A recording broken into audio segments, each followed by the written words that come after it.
అమ్మవారి యొక్క అనుగ్రహంతో ఇద్దరికి ఏకకాలమునందు పరీక్ష పెట్టింది తల్లి. కామాక్షి దేవాలయంలో పుట్టుక చేత మూగివారైనటువంటి మూకశంకరులు కూర్చున్నారు, ఇటు పక్కన ఒక మహాపండితుడు కూర్చున్నాడు. ఇద్దరూ కళ్ళు మూసుకుని ధ్యానం చేస్తున్నారు. అమ్మవారు తాంబూల చర్వణం చేస్తూ లోపలికి వచ్చింది. వచ్చి తన తాంబూలపు పిడచ తీసి ముందు ఈ మహాపండితుడి నోట్లో పెట్టబోయింది. ఆయన నోరు తెరిచి చిచి చిచి ఆడదాని ఎంగిలన్నాడు. ఇలా ఆవిడ చిరునవ్వు నవ్వి మూకశంకరుల్ని ఇలా అంది. ఆయన కళ్ళు విప్పారు.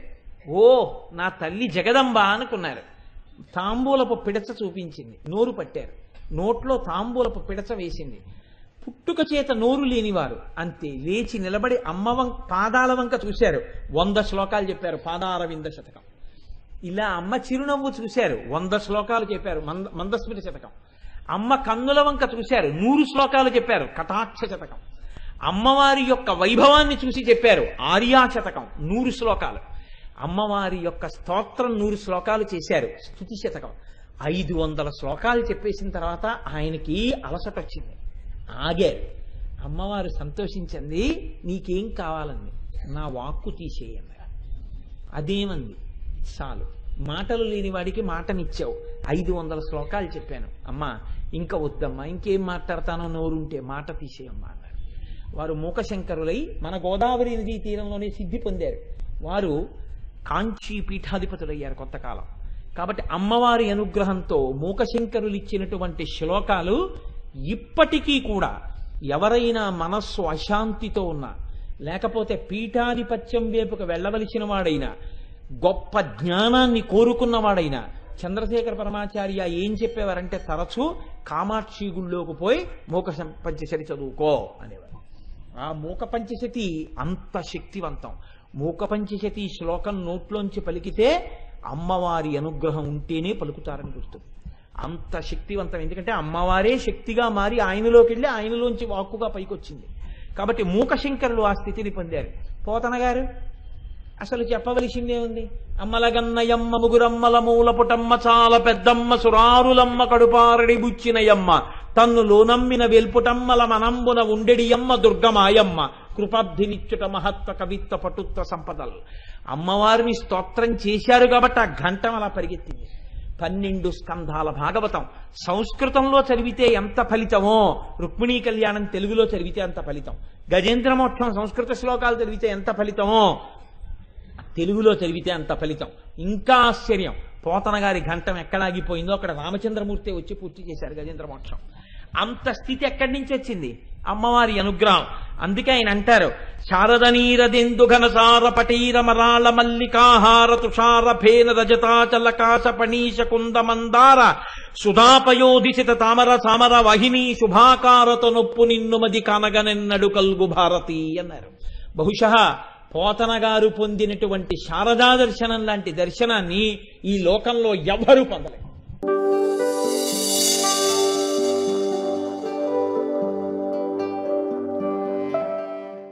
నవవిద్రుమ బింబశ్రీ న్యక్కారిదనచ్చద ఈ నామం తరువాత శుద్ధ విద్యాంకురాకార ద్విజపంక్తి ద్వయోజ్వల అని పిలుస్తున్నారు. శుద్ధ విద్య యొక్క అంకుర స్వరూపములో ఉండేటటువంటి దంతములు ప్రకాశిస్తున్నటువంటి తల్లి, లేదా శుద్ధ విద్యకి సంబంధించి ఏ అంకురములు ఉన్నాయో ఆ అంకురములు తన దంతపంక్తిగా చేసుకుని ప్రకాశిస్తున్నటువంటి తల్లి, ఆ దంతపంక్తి ప్రకాశిస్తున్నటువంటి తల్లి. ఇది మీరు కొంచెం జాగ్రత్తగా ఒడిసి పట్టుకోవలసినటువంటి నామం. అందున ఇవాళ ఇప్పుడు నేను ఈ నామాన్ని వ్యాఖ్యానం చేసే సమయంలో త్రయోదశి తిథి ఉంది. త్రయోదశి శైవ సంప్రదాయమునందు చాలా ప్రఖ్యాతి వహించినటువంటి తిథి. ఇది చాలా గొప్ప తిథి. అనుకోకుండా ఇవాళ ఆ నామం రావడం కూడా బహుశః పరాశక్తి యొక్క అనుగ్రహమే అయి ఉంటుంది. మనకి సనాతన ధర్మమునందు ఒక లక్ష్యం ఉంటుంది. ఏమా లక్ష్యము అంటే విద్, వేదము అన్నది విద్ అనేటటువంటి దాంట్లోంచి వచ్చింది. విద్ అంటే తెలుసుకొనుట. మీకు పుస్తకాలన్నీ కూడా తెలుసుకోవడానికే ఉపయోగపడతాయి. ఒక బీకామ్ చదువుకోవడమో, ఎంకామ్ చదువుకోవడమో, ఒక బీటెక్ చదువుకోవడమో అంటే దానికి సంబంధించినటువంటి పుస్తకాలు చదువుకుని దానికి సంబంధించినటువంటి జ్ఞానాన్ని లోపల మనం పొంది ఉండడం. కానీ ఇవన్నీ దేనికి పనికొస్తాయి అంటే ఈ విద్యలు కుక్షింభరత్వానికి పనికొస్తాయి, అంటే పొట్ట పోసుకోవడానికి పనికొస్తాయి అంతే. లేదా సమాజమునందు ఒక స్థాయిని పొందడానికి పనికొస్తాయి. ఈ చదువు చదువుకున్నాడండి కాబట్టి ఆ ఉద్యోగంలో ఉన్నాడు, ఈ చదువు చదువుకున్నాడండి ఎక్కువ డబ్బులు సంపాదించుకుంటున్నాడు, ఈ చదువు చదువుకున్నాడు ఓ 2 కార్లు ఉన్నాయి, ఈ చదువు చదువుకున్నాడు ఒక పెద్ద సౌధం ఉంది, అంతవరకే వాటి ప్రయోజనం. అంత మాత్రం చేత అతను మళ్ళీ పుట్టకుండా అటువంటి స్థితిని పొందగలడా అంటే ఒక్కనాటికి పొందలేడు.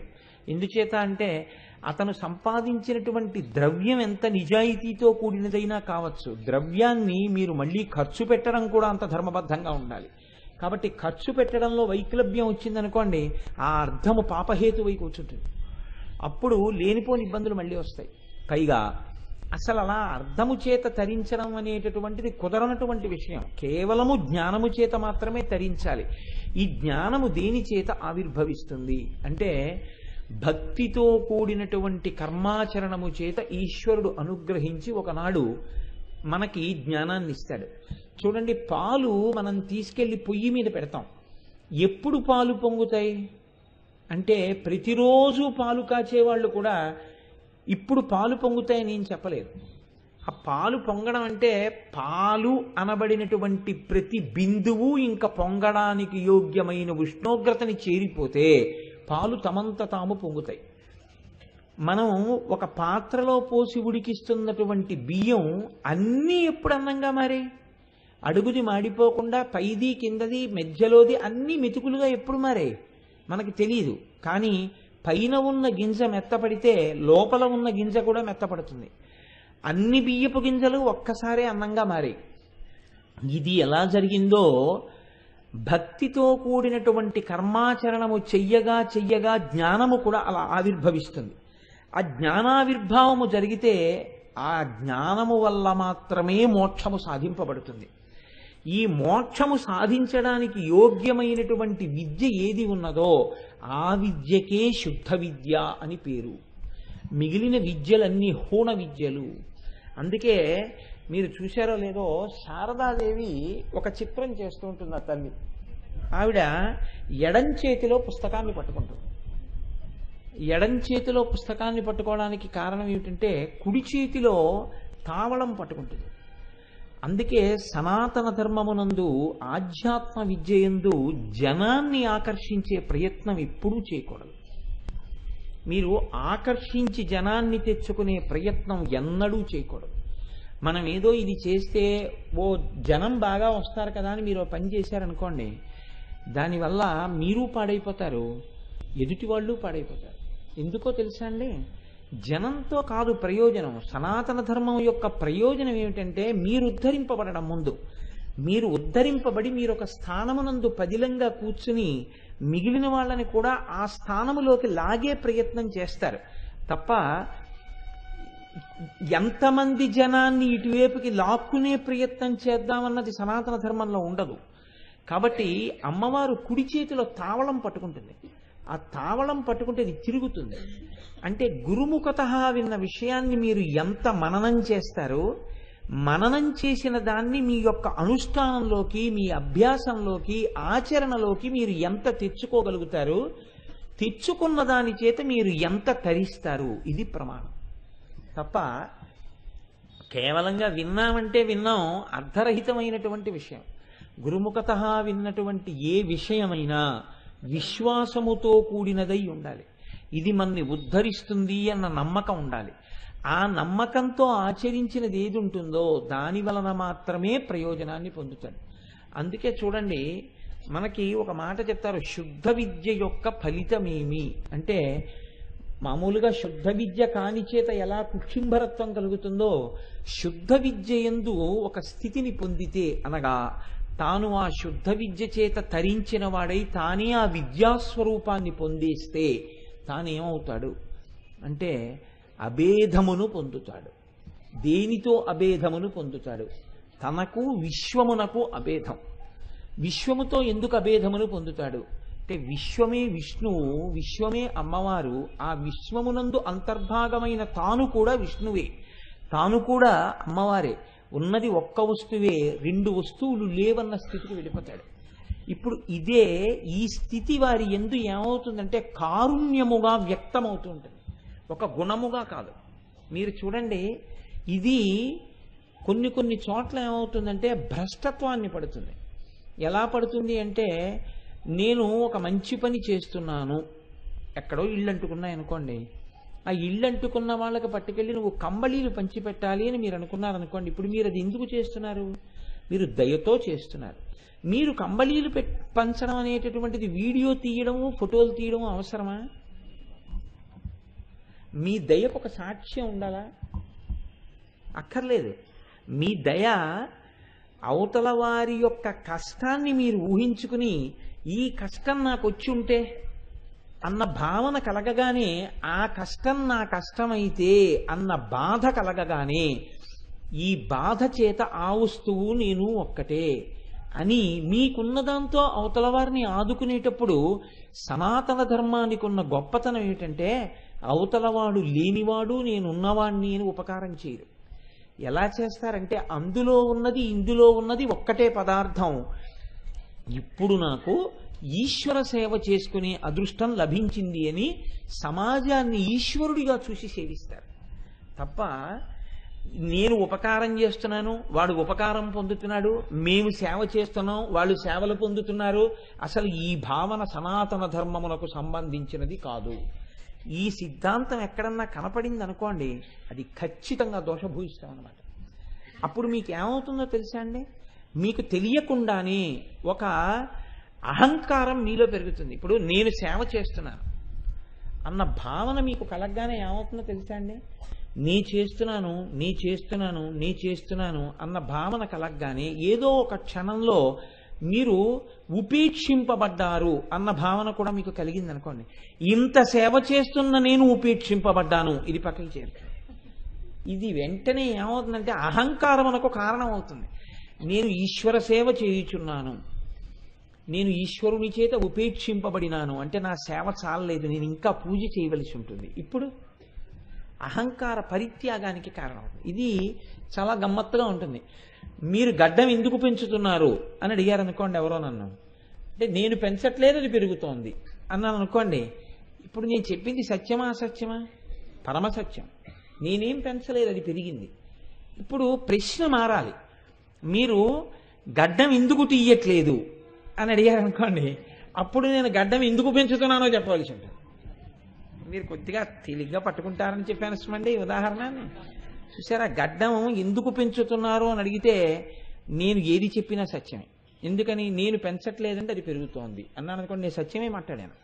మీరు గడ్డం ఎందుకు తీయట్లేదు అన్నారనుకోండి, అప్పుడు నేను సత్యం చెప్పడం తప్ప నాకు ఇంకో మార్గం లేదు కదండి. నేను గడ్డం ఎందుకు తీయట్లేదో చెప్పాలి, చెప్పినప్పుడు ఇంకొకటి చెప్పడానికి ఉండదు. నేను ఏ కారణం చేత తీయట్లేదో ఆ కారణమే చెప్పవలసి ఉంటుంది. అలా మీరు సత్యము వైపుకి నిలబడే ప్రయత్నం చేస్తూ మీరు చేసేవి ఏదైనా చెయ్యాలి తప్ప, మీరు పొరపాటున కూడా భ్రంశమును పొంది అసత్యం వైపుకు పడిపోకూడదు మీరు చేసే పని వల్ల. అలా పడిపోయేటట్టుగా ఉంది నేను చేసేది అనుకున్నారనుకోండి, వెంటనే మీరు అక్కడి నుంచి ఉపసంహారమును పొంది సరి అయిన మార్గంలోకి మీరు నిలబడిపోవాలి. లేకపోతే ఏమవుతుందంటే మీరు చేసే ప్రయత్నం అంతా వమ్మైపోతుంది. దానివలన మీకు ఉపయోగం ఏముండదు. మీరు చూడండి, చాలా మందికి ఉండే లక్షణం ఏమిటంటే, ఒక గుర్తింపు అన్న మాట ఒకటి ఉంటుంది. నేను ఇంత చేస్తున్నాను కదా, నాకు ఒక గుర్తింపు. వాడు పైకి ఏమంటాడంటే, నాకు ఇవన్నీ ఏం పట్టవండి అంటాడు. మీకు పట్టవు అన్న విషయం ఎప్పుడు తెలుస్తుందో తెలుసా అండి? పట్టవో పట్టించుకునేవాడు ఎప్పుడు తెలుస్తుందంటే, మీరు వారం రోజులు పలకరించకుండా ఉండండి, ఈ మధ్య మీకు మేము కనపట్టలేదంటే అయిపోయినట్టు. ఇప్పుడు వారే బయటపడిపోయారనమాట. ఇది గమ్మత్తుగా ఉంటుంది లోకంలో. దీని యందు మీరు పూనిక వహించి ఉండాలి. ఇది మీరు బాగా దిద్దుబాటు జీవితంలో అలవాటు చేసుకున్నారనుకోండి, ఒకరి మీద మీరు తీర్పు చెప్పే ముందు అవతల వారిలో ఉన్నటువంటి పరమ మంగళప్రదమైన కోణాన్ని చూడడం మీకు అలవాటైంది అనుకోండి, ఇలా చేసి ఉంటారేమో అని ఆలోచించవచ్చు. లేదు, ఖచ్చితంగా ఆలోచించడానికి అవకాశం లేనప్పుడు మాత్రమే అది పొరపాటని మీరు అంటారు. అలా అన్నారంటే ఇంకా దానికి తిరిగి ఉండదు. అటువంటి ఆలోచన సరళి అలవాటు కావాలి. సరే, నేను ఎందుకు మీకు ఈ విషయాన్ని ప్రస్తావన చేయవలసి వచ్చింది అంటే, తుట్టతుదకు శుద్ధ విద్య యందు ఏమవుతుంది అంటే, విశ్వము తాను ఒకటిగా నిలబడిపోతాడు. అప్పుడు కారుణ్యమన్నది ఎందుకు పెళ్ళుబుకుతుంది అంటే ఆయన బాధకి అవతల బాధకి తేడా తెలియక అనుభవిస్తాడు. మీకు నేను ఒక ఉదాహరణ చెప్తాను. ఇప్పుడు శృంగగిరి పీఠానికి పీఠాధిపత్యం వహిస్తున్నటువంటి మహాపురుషుడు ఎవరున్నారో భారతీ తీర్థస్వామి వారు, ఆ భారతీ తీర్థస్వామి వారి గురువు గారు ఉండేవారు. ఆయన పేరు అభినవ విద్యాతీర్థస్వామి వారు. ఆ అభినవ విద్యాతీర్థస్వామి వారు శృంగగిరి పీఠానికి ఆధిపత్యం వహిస్తున్నటువంటి రోజుల్లో ఒక గమ్మత్తు జరిగింది. ఒక ఆయుర్వేద వైద్యుడు ఆయన దర్శనానికి వచ్చారు. ఆయన దర్శనం చేసుకున్న తర్వాత ఆయన మంది ఇచ్చారు. ఏమిటదని అడిగారు. ఆయన అడిగితే ఎప్పుడైనా కాళ్ళు బెణుకు పట్టినా, నిప్పి పెట్టినా, దెబ్బలు తగిలినా, కండరములు పట్టేసినా ఈ మందు రాసుకుంటే వెంటనే గుణం కనపడుతుంది, నొప్పి తగ్గిపోతుంది. ఇది మీరు అలవోకగా ఏదో ఇచ్చాను కదా అని చెప్పి మళ్ళీ ఎవరికో కాళ్ళు నిప్పంటే ఇచ్చేసారు. అలా ఇచ్చేసేయకండి. ఇది సామాన్యమైన మందు కాదు. చాలా కష్టపడి, చాలా ఖర్చు పెట్టి, చాలా పదార్థాలతో తయారు చేసిన మందు. కాబట్టి మీరు చాలా భద్రంగా ఉంచుకోండి సుమా, ఎప్పుడైనా అవసరమైతే వాడుకోండి అని చెప్పాడు ఆయన. తప్పకుండా అలాగే. ఇప్పుడు ఆయన దాన్ని సత్యదండంతో ఇలా తోసి పరివారంలో ఒకరిని పిలిచి దాన్ని భద్రం చేయండి అన్నారు. ఆ వచ్చిన ఆయన చాలా సంతోషపడి స్వామి స్వీకరించారని వెళ్ళిపోయారు. వాళ్ళు భద్రం చేశారు. మరునాడు సాయంకాలం అభినవ విద్యాతీర్థ స్వామి సత్యదండం పట్టుకుని తుంగానదిని దాటి శారదామాత గుళ్ళోకి రావాలి గురునివాస్ దగ్గర నుంచి. ఆయన అటువైపుగా వస్తున్నారు. అక్కడంతా పెద్ద తోట ఉంటుంది. అక్కడ ఎప్పుడూ తిరిగే కుక్కే ఒక కుక్క కుంటుతూ నడుస్తోంది. ఆయన ఆగి అన్నారు, ఆ కుక్క ఎందుకు కుంటుతోందని అడిగారు. అడిగితే ఎవరో కొట్టారండి, ఆ కుక్క కాలు నిప్పి చేసింది, అందుకని కాలుతో నడవలేకపోతోంది అన్నారు. ఆయన అన్నారు, ఎలాగో నడవలేకపోతోంది కదా, కుక్కని పట్టుకుని ఇలా తీసుకురండి అన్నారు. గబగబా వెళ్ళి శిష్యులు కుక్కని తీసుకొచ్చారు. ఇప్పుడు ఆ పరివారంలో వాడిని పిలిచన్నారు, నిన్న ఆ ఆయుర్వేద వైద్యుడు తెచ్చి ఇచ్చిన మందు ఇలా పట్టుకురా అన్నారు. ఆ మందు పట్టుకొచ్చారు. పట్టుకొస్తే దానికి జాగ్రత్తగా మందు రాయించారు. ఆయన రాయించి రోజు దానికి తగ్గిందా ఇంకొంచెం రాయాలా చూడండి అనేవారు. కొన్నాళ్ళకి ఏమైపోయిందంటే 4-5 రోజుల తర్వాత ఈయనకి ఇచ్చిన మందు డబ్బా ఖాళీ అయిపోయింది. కుక్క కాలు దిద్దుబాటు అయిపోయి పరిగెత్తి వెళ్ళిపోయింది. ఇప్పుడు ఆయన చూసి ఎంత ఆనందపడిపోయారు. పోన్లేవయ్యా, కుక్క కాలు దిద్దుబాటు అయిపోయింది అన్నారు. ఆ ఔషధం అత్యంత ఖరీదైంది అని చెప్తే కుంటుతున్న కుక్క వంక చూసి, కుక్క కుంటితే కుంటుంది కానీ రేపొద్దున మనకేమైనా నొప్పి వస్తే పనికొస్తుందని చెప్పి మందు దాచుకోలేదు. కుంటుతున్న కుక్కని చూడగానే ఆ కుంటడం ఎంత బాధగా ఉంటుందో అన్నది అర్థం చేసుకోగానే మన దగ్గర ఔషధి ఉంది కదా వాడేశారు. ఇది విశ్వమంతా ఒకటే అన్న భావన వలన పైకొచ్చిన కారుణ్యం. ఈ స్థితిని పొందినటువంటి వారు శుద్ధ విద్య చేత అనుగ్రహింపబడ్డారు, అనగా అమ్మవారి చేత అనుగ్రహింపబడినారు అని గుర్తు. ఇది పతాక స్థాయి సనాతన ధర్మంలో. ఈ స్థాయిని పొందినటువంటి మహాపురుషులు ప్రకృతిలో ఏ ప్రాణి యొక్క ఖేదాన్ని చూసి వాళ్ళు ఓర్చుకోలేరు. అది వాళ్ళ పట్ల ఖేదంగా భావన చేసేసి వాళ్ళు బెంగ పెట్టేసుకుంటారు. ప్రపంచంలో ఏ ప్రాణి సంతోషాన్ని చూసి వాళ్ళు అసూయ పొందలేరు. ఎందుకు పొందలేరంటే ఎవరు సంతోషాన్ని పొందినా అది తన సంతోషంగానే భావన చేస్తారు. అందుకే భగవాన్ రమణులు కొండ మీద గోళీలు ఆడుతుండేవారు పిల్లలతో. అంటే బాల్య చేష్టితములు ఎలా ఉంటాయో అలా ఉంటాయి జ్ఞానుల యొక్క చేష్టితములు. మీకు నేను ఎలాగో కుక్క అన్నాను కాబట్టి మీకు నాకు ఒక విషయం జ్ఞాపకానికి వస్తోంది. భగవాన్ రమణులు శరీరంతో ఉన్న రోజుల్లో ఒక గమ్మత్తు జరిగింది. ఒంటి నిండా పుళ్ళు పట్టి గజ్జితో ఉన్నటువంటి ఒక కుక్క ఒకటి ఉండేది. అసలు ఆ కుక్క అంత దూరంలో ఉంటే ఇక్కడికి కంపు వచ్చేది. అది పడుకుంటే లేవలేదు, లేస్తే పడుకోలేదు, ఆ స్థితిలో ఉంది. అది ఎన్నో మార్లు రమణుల దర్శనం చేసుకోవడానికి ఆ కుక్క లోపలికి వస్తుండేది. వస్తుంటే చిచి చిచి చిచి చీము నెత్తురుతో ఉందని ఆ కుక్కను తరివేసేవారు. చూసి చూసి చూసి చూసి రమణులు అడిగారు ఒక రోజున, ఎవరు వస్తున్నారు, ఎవరిని తరుగుతున్నారని అడిగారు. ఒక గజ్జి కుక్క అండి, అది మీకోసం వస్తోంది రోజునన్నారు. ఆహా అన్నారు. ఒక రోజున అకస్మాత్తుగా రాత్రి 11 గంటలకి లేచి నేను ఒక్కసారి అలా వెలుపలికి వెళ్ళి రావాలి అన్నారు. సరే, వెనకాతల ఒక వ్యక్తి ఒక కర్ర దీపం పట్టుకుని సాయం వచ్చాడు. సాయం రావడం అంటే ఆయనని రక్షించుకోవడం కోసం. ఆయనకి సాయం ఎందుకు ఉంటుంది, ఆత్మ వస్తువు అయినా. సరే, అతను దూరంగా నించున్నాడు. ఆయన బహిర్భూమికి వెళ్ళినట్టుగా వెళ్ళారు. వెడుతూ ఎవరో నాకుతున్న చప్పుడు వస్తోంది. ఆయన ఇంకా చాలండి, మీకు తృప్తి కలిగిందా, చాలండి ఇంకా తృప్తి కలిగిందా, అయ్యయ్యో అదేమిటి అంత ఆనందం, ఇక చాలు అంటున్నారు. ఈ వ్యక్తికి అర్థం కాలేదు, ఎవరితో మాట్లాడుతున్నారు ఈయన బహిర్భూమికి వెళ్ళి అని. కాసేపు అయింది, లేచి వచ్చారు. వచ్చిన తర్వాత మర్నాడు పొద్దున్నే ఈ పరిచారికులు చూస్తే భగవాన్ రమణులు ఎక్కడికి వెళ్ళి కూర్చున్నారో అక్కడ ఈ గజ్జి కుక్క చచ్చిపోయింది. రమణులకు వచ్చి చెప్పారు, నిన్న మీరు కూర్చున్న చోట ఒక కుక్క చచ్చిపోయింది, రాత్రి మీరు ఎవరితో మాట్లాడారని అడిగారు. ఆ కుక్క ఎప్పటి నుంచో నన్ను దర్శనం చెయ్యాలనుకుంటోంది, మీరు అవకాశం ఇవ్వలేదు కదా, అది ఇక వెళ్ళిపోయే సమయం ఆసన్నం అయిపోతోందని నేనే వెళ్ళాను. వారు నన్ను ఎంతో ప్రేమతో నాకారు, వారు నా మీద పడ్డారు. వారిని అయ్యయ్యో మీకు ఎందుకంత ప్రేమ, మీ కోరిక తీరిందా, మీరు సంతోషం పొందారా అని నేను నిన్న మాట్లాడింది వారితోటి. వారు తుట్ట శ్వాస నావుడిలోనే విడిచిపెట్టారన్నారు. వారు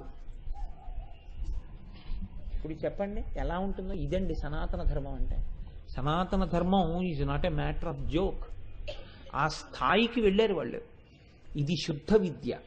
ఎవరు అమ్మవారి అనుగ్రహాన్ని పొందారో వారు ప్రపంచాన్ని తనని ఒకటిగా చూసుకున్నారు. నాకు ఇంకా ఇది ఇలాంటి విషయాల్లోకి వస్తే పుంఖానుపుంఖలంగా ఏవో నా మనస్సులో మిదిలిపోతుంటాయి. ఒకానొకప్పుడు పాతాళలింగం దగ్గర మళ్ళీ ఆ పాతాళలింగ దర్శనానికి ఏర్పాట్లు చేశారు. ఆ దేవాలయాన్ని అంతటినీ కూడా పునర్నిర్మాణం చేసి తమిళనాడు గవర్నర్ గారు దంపతులు కూడా వస్తున్నారు అని అన్నారు. ఎలాగో భగవాన్ రమణుల దర్శనానికి వస్తారని పెద్ద చలువ పందిళ్ళేశారు. మధ్యాహ్నం 2:30 గంటల వేళలో రమణ మహర్షి ఒక్కరే కూర్చుని ఉండేవారు. ఒకరోజు సూర్య నాగమ్మ గారు కొంచెం తొందరగా వచ్చారు. వచ్చి అక్కడ కూర్చుని ఆవిడ క్రోటన్ మొక్క పక్కన కూర్చున్నారు. కూర్చుంటే రమణ మహర్షి చెంప కింద చెయ్యి పెట్టుకుని అలా చూస్తున్నారు. ఆయన దేన్ని చూస్తున్నారు అని ఆవిడ చూశారు. ఒక పెద్ద ఆకుపచ్చ పాము, అది చెట్టు తిరుగుడు పాము, అత్యంత విషపూరితమైనటువంటి పాము. అది తడిగా ఉన్న ఆ క్రోటన్ మొక్కలన్నిటి మీద తిరిగి పందిరెక్కి ఆ పందిరి కర్రల మీద చుట్టుకు పడుకుంది. ఈవిడ భగవాన్ పాము అన్నారు. అవును చూశాను, గత 3 రోజులుగా వారు ఇలాగే వస్తూ ఉంటారు. ప్రతిరోజు 2:30కు వస్తారు వారు, కొంతసేపు ఇక్కడ తిరుగుతారు, తిరిగి వారు వెళ్ళిపోతుంటారు, వారు ఏదో పని మీద వస్తుంటారు, ఇక్కడికి దేనికో వస్తున్నారు అన్నారు. ఆవిడ తెల్లబోయారు. తెల్లబోయి ఈలోగా ఆశ్రమానికి సంబంధించిన ఒక ఆయన వచ్చి, అవునమ్మా రోజు ఈయన వస్తారు, ఆ పాము వస్తుంది, జన్మలెత్తినా మనకు ఆ మాట రమ్మన్నా రాదండి, అది అనుభవించిన వాడి గుండెల్లోంచే వస్తుంది. గురువు పక్కనుంటే మాత్రం గురువు సంస్కారం వచ్చేస్తుందా? అందుకని ఆయన చూడండి ఏమన్నారంటే, ఈ పాము వస్తోంది, ఈయనేమో రోజు దాన్ని చూస్తూ ఉంటారు, భగవాన్ 10 మంది తిరిగే ప్రదేశం ఈ పాము తిరుగుతోందంటే పోన్లే అవయ్యా వారు ఎందుకు వస్తున్నారో అంటారు అన్నారు. అంటే ఈవిడన్నారు సూర్యనాగమ్మ గారు, నాకేం భయం వెయ్యట్లేదు భగవాన్, ఎందుకంటే మీరు రోజు చెప్పిన మాటలు నేను వింటున్నాను, కానీ వారు చెప్పిన దాంట్లో కూడా సత్యం ఉంది, అందరూ మీ స్థాయిలో ఉండరుగా, వచ్చిన వాళ్ళు ఎవరైనా కంగారు పడి పాము పాము అంటే ఇబ్బంది కదా, అందుకని ఆ పాముని కొట్టేస్తే బాగుంటుంది అని ఈయన పూర్తి చేశాడు. వెంటనే రమణులు చూసి అన్నారు, అయ్యయ్యో ఎందుకండి అలా మాట్లాడతారు, ఎన్నాళ్ళు చూస్తారండి పైన ఉన్నటువంటి తిత్తిని, తిత్తులు వేరు కావచ్చండి, లోపల పదార్థాన్ని చూడండి, వారిలో ఉన్న పదార్థం మనలో ఉన్న పదార్థం ఒక్కటే కదా, వారు ఏదో పాపం చల్లగా ఉందని వచ్చి వెళ్ళిపోతున్నారు, వారు ఎవరికి అపకారం చేశారు, వారిని ఎందుకు కొడతానంటారని అలా చూశారు. ఆ పాము వంక, పాము ఆయన వంక చూసింది. అది నిజమైన శక్తిపాతం, అది నిజమైనటువంటి అవగాహన. సర్వభూతముల యందున్నవాడు తనలో ఉన్న ఆత్మని అవతల ఉన్న ఆత్మని ఏకీకృతం చేస్తే ఈయన భావం దానికి అర్థం కావడం. మిమ్మల్ని కర్ర పెట్టి కొడితే నేను చూడలేను, కాబట్టి నేను ఇవాళ ఇక్కడికి వచ్చాను కాబట్టి సరిపోయింది, నేను రాకముందు గబుక్కుని ఎవరైనా మీకు అపకారం చేస్తే నేను తట్టుకోలేను, మీరు ఏమనుకోవద్దు, మీరు రాకండి అని ఆయన ఏమన్నారో తెలియదు. వెంటనే ఆ పాము జర జర జర జర జర జర కిందకి దిగి వెనకాతల ఉన్నటువంటి కొండ అరణ్యంలోకి వెళ్ళిపోయింది. ఇంకెప్పుడు ఆ పాము రాలేదు. ఎటువంటి ఏకాత్మ భావన ఎందుంటారో చూసారా, ఆశ్చర్యంగా ఉంటాయండి మహాత్ముల జీవితాలు.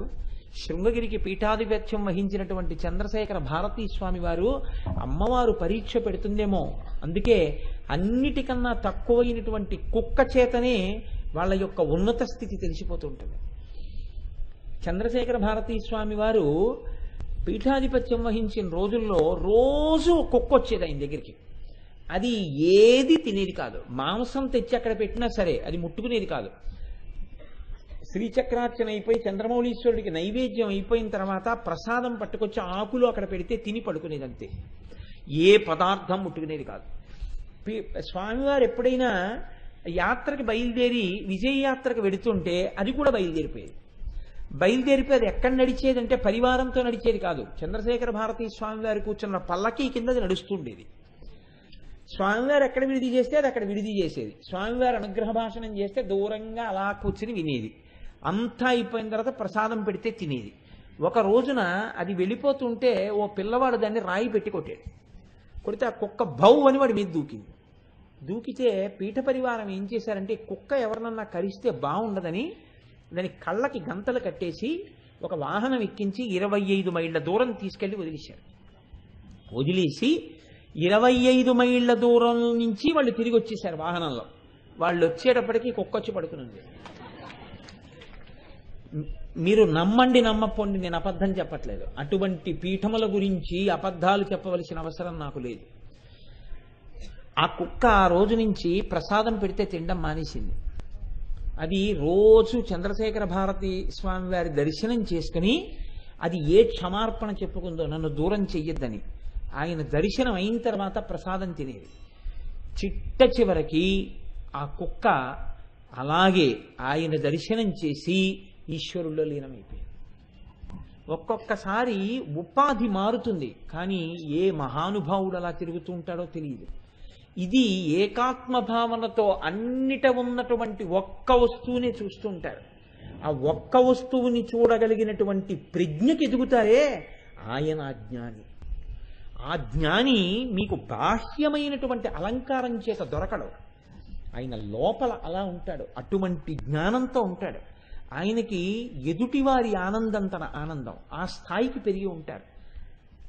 నాకు ఇంకా అదొక ఆనందం, మళ్ళీ ఇంకొకటి చెప్పేస్తే సంతోషంగా ఉంటుంది, ఇంకా అక్కడితో ఆపేస్తాను. భగవాన్ రమణులు విరూపాక్ష గుహలో ఉన్న రోజుల్లో మంచి ఎండాకాలంలో కొండ మీద గడ్డి కోసుకోవడానికి వచ్చేవారు. కొంతమంది చాలా పాపం ఆ గడ్డి కోసుకుని అమ్ముకుంటే తప్ప బిడ్డల్ని పోషించుకోలేనటువంటి స్త్రీలు, వాళ్ళు పచ్చగడ్డి మోపులు కట్టుకున్న తర్వాత ఒకే ఒక్క తీర్థంలో నీళ్లు పడేవి. ఆ కాలంలో ఎండాకాలం వస్తే అక్కడ వీళ్ళని నీళ్లు తాగనిచ్చేవారు కాదు. అందుకని వాళ్ళు భగవాన్ రమణులు ఏం చేసేవారంటే కుండలతో నీళ్లు పట్టి తీసుకొచ్చి అక్కడ పెట్టేవారు. పెడితే వీళ్ళందరూ గడ్డి కోసుకుని నాలుక దప్పికతో పిడచ కట్టి రమణుల దగ్గరికి వచ్చేవారు. వస్తే ఈయన బయట నిలబడి వాళ్ళకి నీళ్లు తాగండని దోషిట్లో పోస్తుంటే వాళ్ళు అనేవారు, బాబా ఒంగుని గడ్డి కోస్తే వీపు కాలిపోతోంది బాబా, మీ చేత్తో కాసి నీళ్లు పోయండి అనేవారు.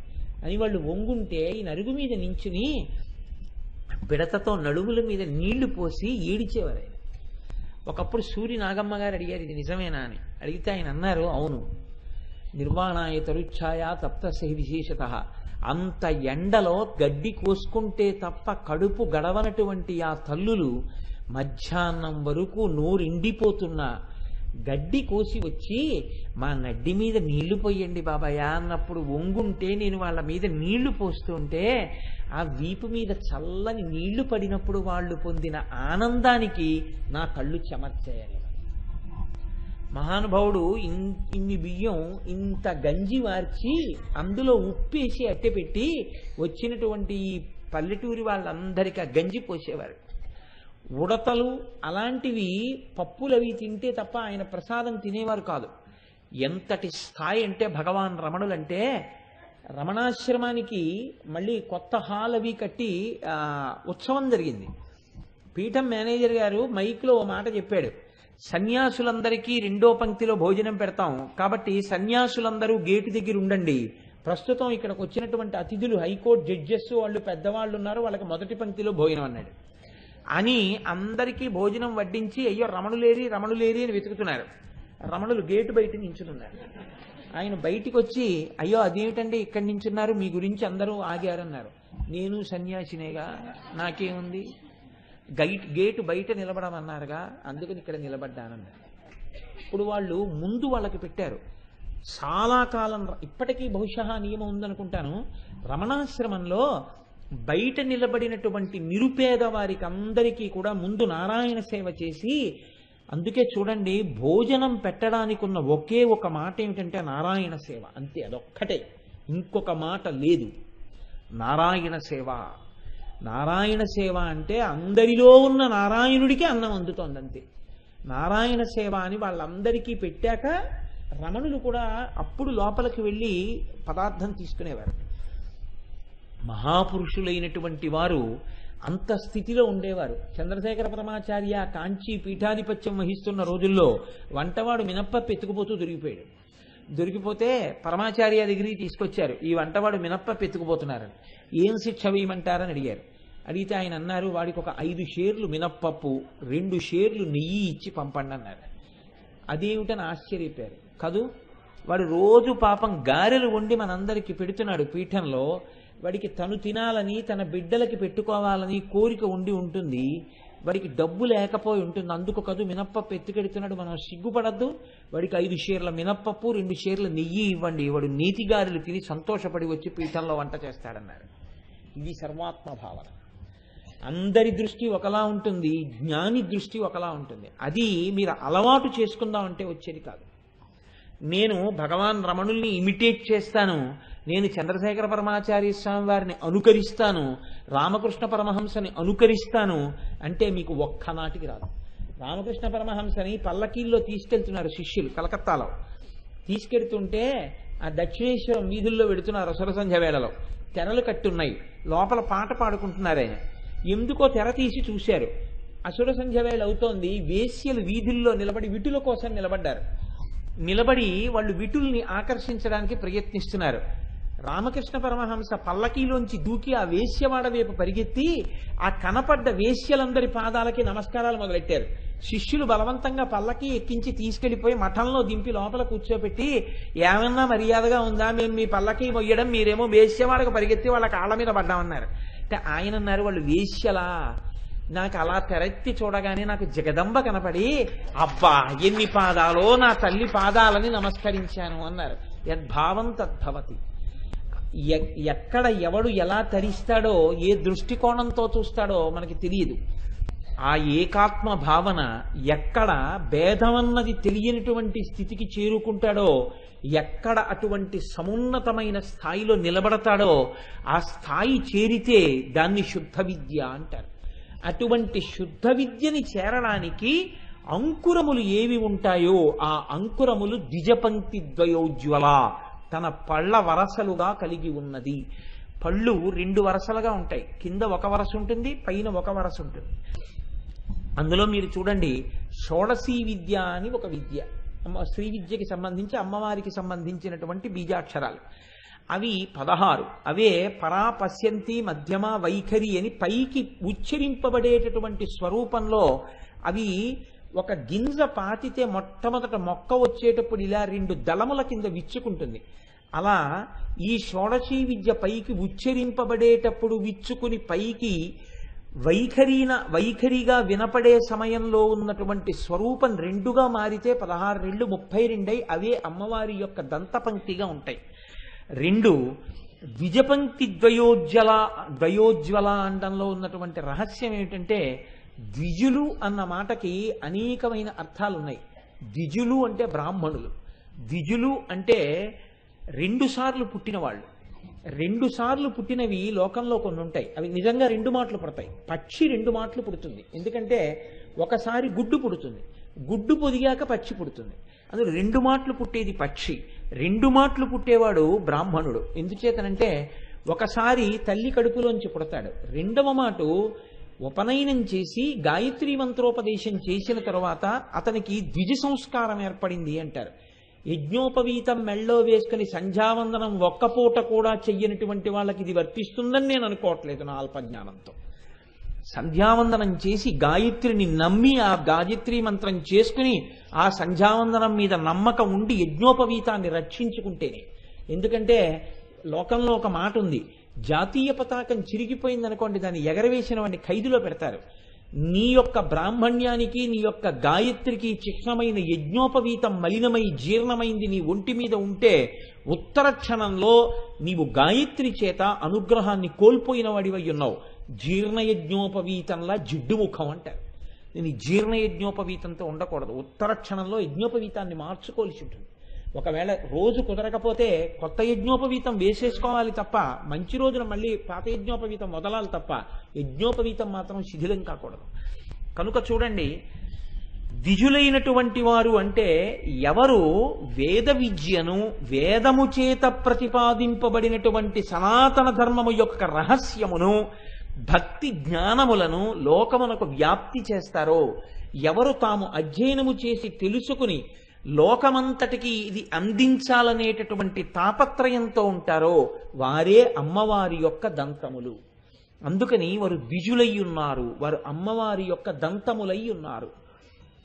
కాదు, పక్షి అంటే పక్షి 2 రెక్కలతో ఎగురుతుంది, ఒక్క రెక్కతో ఎగరదు. మీరు చూడండి, పక్షి ఎప్పుడైనా ఎగిరితే ఒక గదిలో ఎగురుదాం, మఠంలో ఎగురుదామని ప్రయత్నం చేయదు. పక్షి ఎప్పుడు ఎగిరినా ఆకాశంలో ఎగురుతుంది, 2 రెక్కలతో ఎగురుతుంది. 2 రెక్కలతో ఎగరడమే భక్తి కర్మ. ఈ 2 రెక్కలతోటి ఎక్కడ ఎగురుతుంది? ఆకాశంలో ఎగురుతుంది. ఆ అంటే అంతటా, కాష్ అంటే ప్రకాశించడం. భక్తి కలిగి ఉంటాడు, అనుష్ఠానము తెలుస్తూ ఉంటుంది. ఆ భక్తి అనుష్ఠాన రూపంగా ఉంటుంది తప్ప భక్తి ఉందండి అవన్నీ ఎందుకండి అంటే కుదరదు. నా కొడుకు మీద నాకు బాగా ప్రేమ ఉంటే పండక్కి వాడికి చొక్కా కుట్టించకుండా నేను ఉండలేను.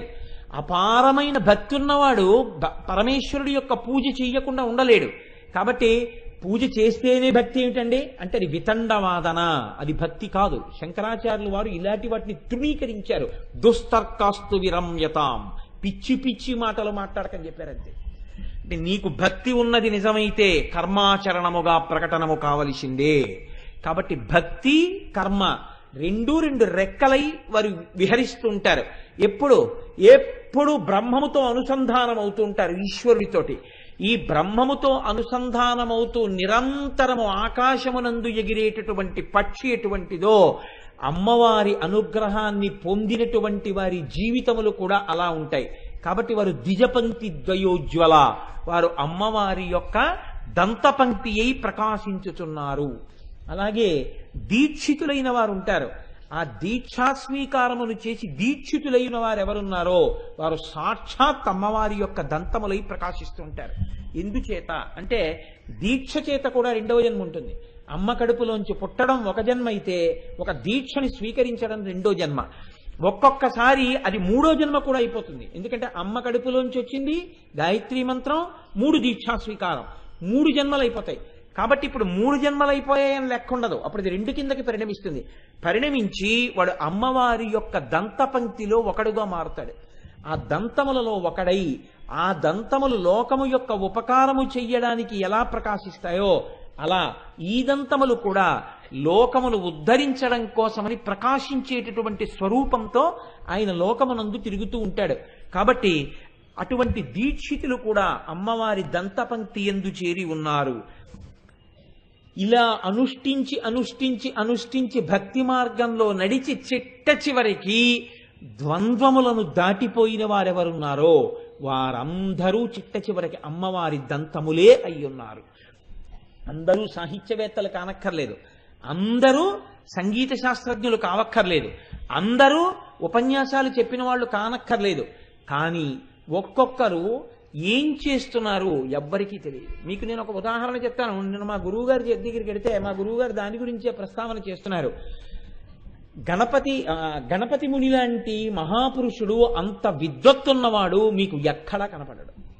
అంతటి విద్వత్తున్నటువంటి వారు కావ్యకంఠ గణపతి ముని. ఇంత విద్వత్తున్నటువంటి గణపతి ముని భగవాన్ రమణుల దగ్గరికి వెళ్ళేటప్పటికీ అసలు ఆత్మదర్శనం అంటే ఏమిటో వారి దగ్గర విన్నారు. విద్వత్తు ఉన్నటువంటి వారు కావ్యకంఠ గణపతి ముని, ఆత్మదర్శనం అయినటువంటి వారు భగవాన్ రమణులు. రమణుల్ని గురువుగా స్వీకరించి కావ్యకంఠ గణపతి ముని ఈ అనుష్ఠానమునందు ఆత్మదర్శనమునందు కొంత దూరం వెళ్ళగలిగారు. కనుక చూడండి, ఇప్పుడు భగవాన్ రమణులు ఏం చేశారు, ఏం చదువుకున్నారు అని మీరు అడిగారు అనుకోండి, యథార్థంగా ఏం చెప్పవలసి ఉంటుందంటే ఆయన చదువుకున్నది ఏం లేదు. ఇది గమ్మత్తు. మీరు ఎందువల్ల కలెక్టర్ అయ్యారో అన్నారు అనుకోండి, నేను ఇది చదువుకున్నాను మీరు చెప్పగలరు. నువ్వు ఈశ్వరుణ్ణి పొందడానికి ఏది హేతువు అని అడిగారు అనుకోండి, దానికి సిలబస్ ఏమి ఉండదు. అది గమ్మత్తుగా ఉంటుంది. ఎందుకనంటే అది అమ్మవారి యొక్క పళ్ళు కావడం అంటే. ద్విజ అంటే పళ్ళు కూడా 2 మాటలు వస్తాయి, ఓసారి వచ్చి ఊడిపోయి మళ్ళీ వస్తాయి. ఎవడు పుట్టిన తరువాత అకస్మాత్తుగా ఈశ్వరుడు యందు అటువంటి ఈశ్వరానుగ్రహం కలిగి భగవంతుడి వైపుకి ఏ క్షణంలో ఎవడు ఎలా తిరిగిపోతాడు అన్నది మీరు ఊహించలేరు. ఆయన అరుణాచలం అన్న పేరు వినేంత వరకు మంచి బలమైన శరీరం ఉన్న వ్యక్తి. ఒకానొక నాడు ఒక వ్యక్తి అరుణాచలం నుంచి వస్తూ నేను అరుణాచలం నుంచి వస్తున్నాను అన్నాడు. ఎవ్వరూ ఇంట్లో లేనప్పుడు మరణాన్ని పొందుతున్న అనుభూతి ఒకటి ఆయనకి కలిగింది, అంతే. ఆ తర్వాత ఇంకెప్పుడూ ఆయన అరుణాచలం నుంచి తిరిగి వెనక్కి రాలేదు. ఆ రమణులు ఇవాళ మోక్షమునందు ఆత్మదర్శనమునందు భగవాన్ రమణులు చెప్పిన మాటలు ఏవి ఉన్నాయో అవి ఆదిశంకరాచార్యులు వారు చెప్పినటువంటి మాటలతో తుల్యములు. ఏం చదువుకున్నారు రమణ మహర్షి అని మీరు నన్ను అడిగారనుకోండి, అప్పుడు నేనేం చెప్పవలసి ఉంటుందంటే 8వ క్లాస్ చదువుకున్నారు అని చెప్పవలసి ఉంటుంది. 8వ క్లాస్ చదువుకున్న ఆయనకి ఉపనిషత్తులు ఎలా వచ్చాయి, వేదాలు ఎలా వచ్చాయి అని అడిగారు అనుకోండి, ఆ ప్రశ్నకు అర్థం ఉండదు. ఎందుకు అర్థం ఉండదు అంటే ఇంత మెత్తగా ఉండేటటువంటి లోపలి భాగం కలిగినటువంటి బుగ్గలు, ఇంత మెత్తగా ఉండేటటువంటి నాలుక, వీటి మధ్యలో ఇంత గట్టిగా ఉన్నటువంటి పళ్ళు ఎలా వచ్చాయి? ఇంత గట్టిగా ఉండే పళ్ళు ఇంత మెత్తగా ఉండేటటువంటి బుగ్గల లోపలి భాగాల్ని కానీ నాలుకని కానీ కరవకుండా ఎలా సహకరిస్తున్నాయి? మీకు తెలియదు. భగవంతుడి యొక్క అనుగ్రహాన్ని పొంది ఆయన ఎలా అన్ని విషయాలు తెలుసుకుని మోక్షం వైపుకి వెళ్ళగలిగాడు? మీకు తెలియదు, తెలియాలని లేదు కూడా. లౌకిక విద్యల్లో ఈయన ఇది చదువుకున్నాడు, ఇది చేశాడు. ఈశ్వర సంబంధమైన విషయాల్లో క్వాలిఫికేషన్కి ఆత్మజ్ఞానం పొందడానికి సంబంధం ఏముండదు. నువ్వు ఇది చదువుకున్నావు, నీకు ఇది ఎలా వచ్చింది? అదొక చచ్చు ప్రశ్న, ఆ ప్రశ్న వేయకూడదు. ఈశ్వరానుగ్రహమే హేతువు. ఈశ్వరానుగ్రహం కలిగిందా ఆయనకి భాషిస్తుంది. ఈశ్వరానుగ్రహం లేదా నువ్వెంత చదువుకున్నా ఆ చదువు కూడా అహంకారానికే పనికొస్తుంది. కాబట్టి చూడండి, ఇప్పుడు ఈ స్థితిని పొందిన వారెవరున్నారో వారందరూ అమ్మవారి యొక్క దంతపంక్తి అయి ఉన్నారు, ద్విజులై ఉన్నారు. 2వ మాట పుట్టినవారు వాళ్ళందరూ. ఒక మాట పుట్టి అకస్మాత్తుగా వారి ధోరణి ఈశ్వరుడి వైపుకి తిరిగిపోయి అటువంటి స్థితిని పొందారు.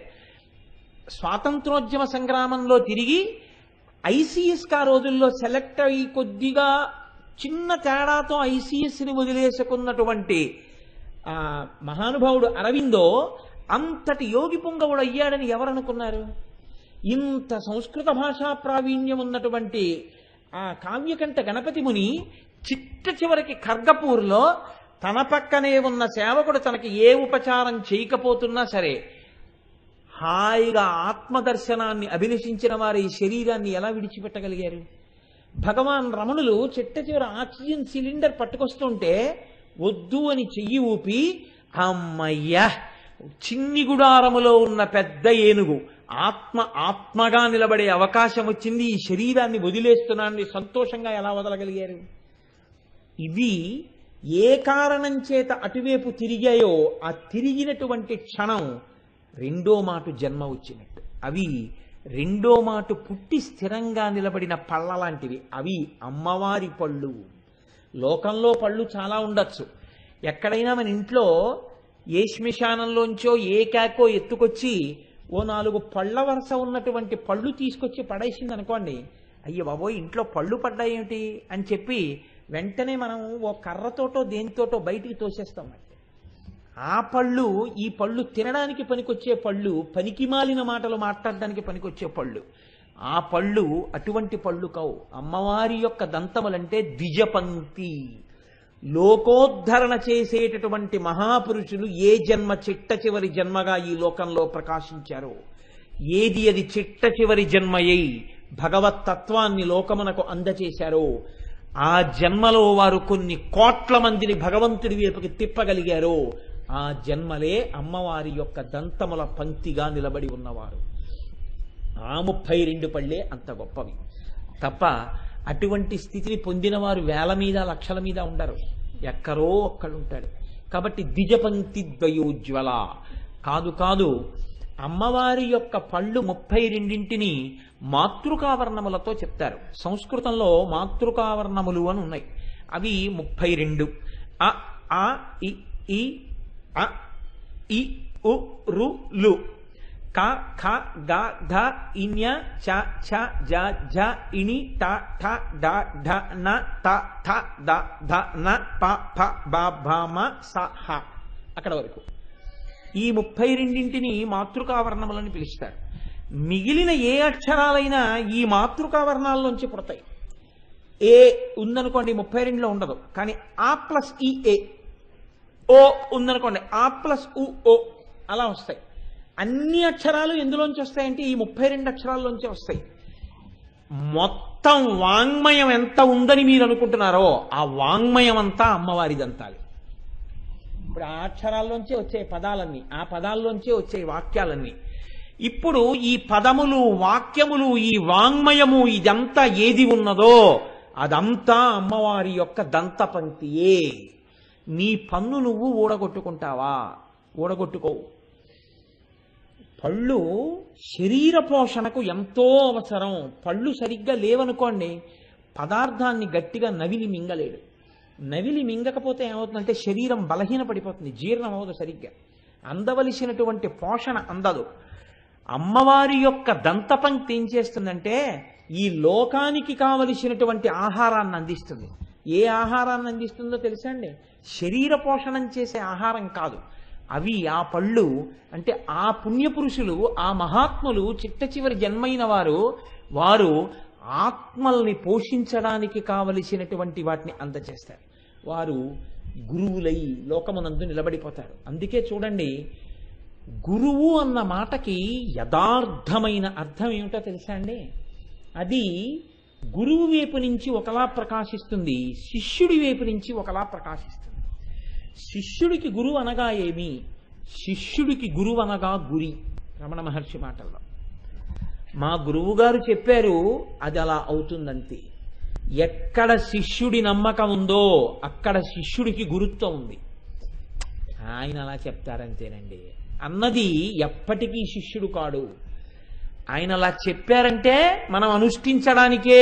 ఎవడు అనుష్ఠించాడో వాడికే ఆయన గురువు. శంకరాచార్యులు వారికి జగద్గురువు అన్న పదం ఎందుకు ఇచ్చారో తెలుసా అండి? పరమాచార్య చెప్తుండేవారు, జగద్గురువు అని ఎందుకు సంబోధిస్తారంటే, కంచి పీఠాధిపతుల్ని కానీ శృంగేరి పీఠాధిపతుల్ని కానీ ఎందుకంటారు అంటే ఒక్కటే కారణం, ఆయన పక్కన కూర్చుని ఉండవలసిన అవసరం ఉండదు. ఆయన యందు నమ్మకం ఉంటుంది, ఆయన యందు విశ్వాసం ఉంటుంది. ఆయన చెప్తే నేను ఆ పని చెయ్యనంతే. ఆయన వద్దన్నారు, ఇప్పుడు ఆయన శరీరంతో ఉన్నారా లేదా? పరమాచార్య చూసి వచ్చారేంటి నేను చేస్తే? కాదు, పరమాచార్య అప్పుడు చెయ్యొద్దన్నారు, నేను ఇప్పుడు చేయనా పని. ఇది విశ్వాసం, ఇది గురుత్వం. ఈ గురుత్వం ఎక్కడుందో అక్కడ ఆ గురువు రక్షిస్తూ ఉంటారు.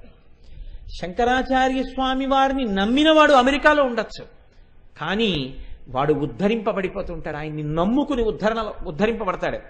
ఒకడు పక్కనే ఉండొచ్చు, కానీ వాడు గురువు పక్కన తిరగడానికి పనికొచ్చాడు తప్ప గురువు గారు చెప్పిన దాన్ని అనుష్ఠించడానికి వాడు పనికిరాలేదు. అప్పుడు ఈయన గురుత్వం వాడి యందు ప్రకాశించదు.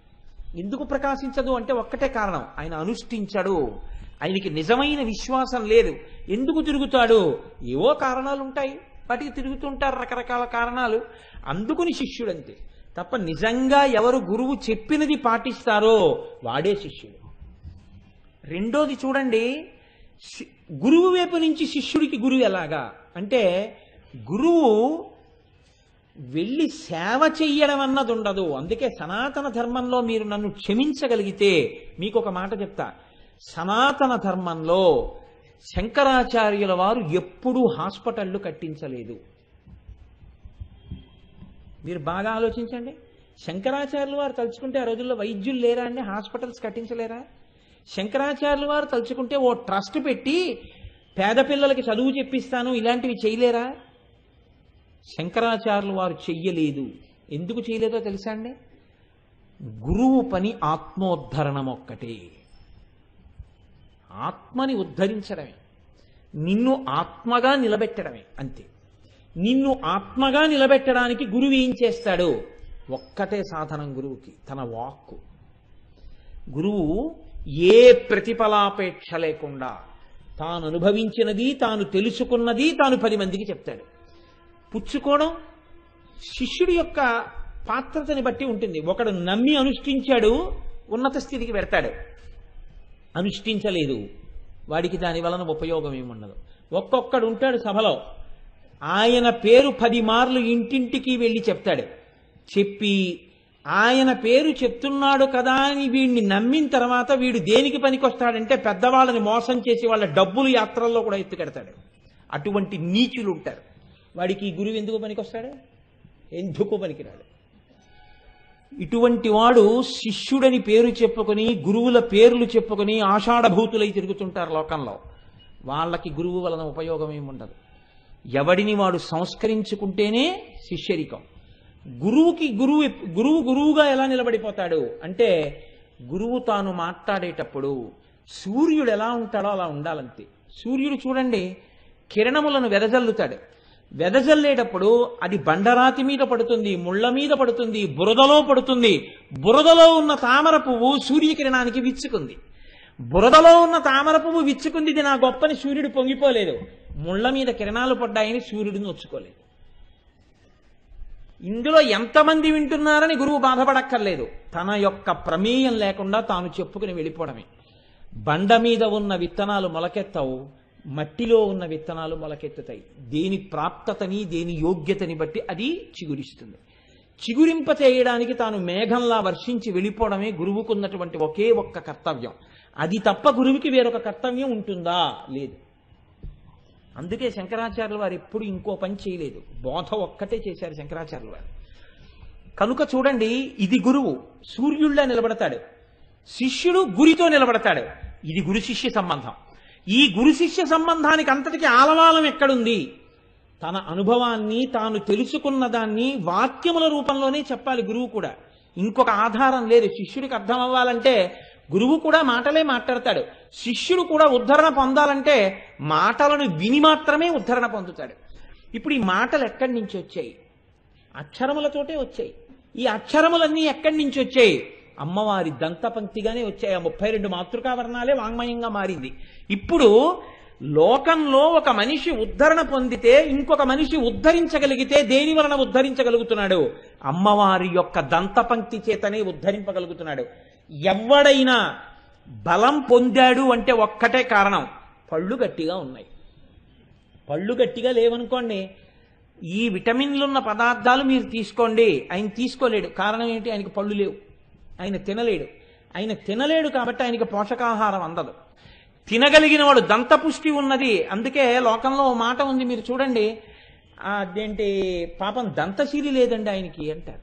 దంతశీలి లేదండి అంటే ఏమిటో తెలుసా అండి? ఆ పళ్ళకి నవిలే భాగ్యం లేదు అని.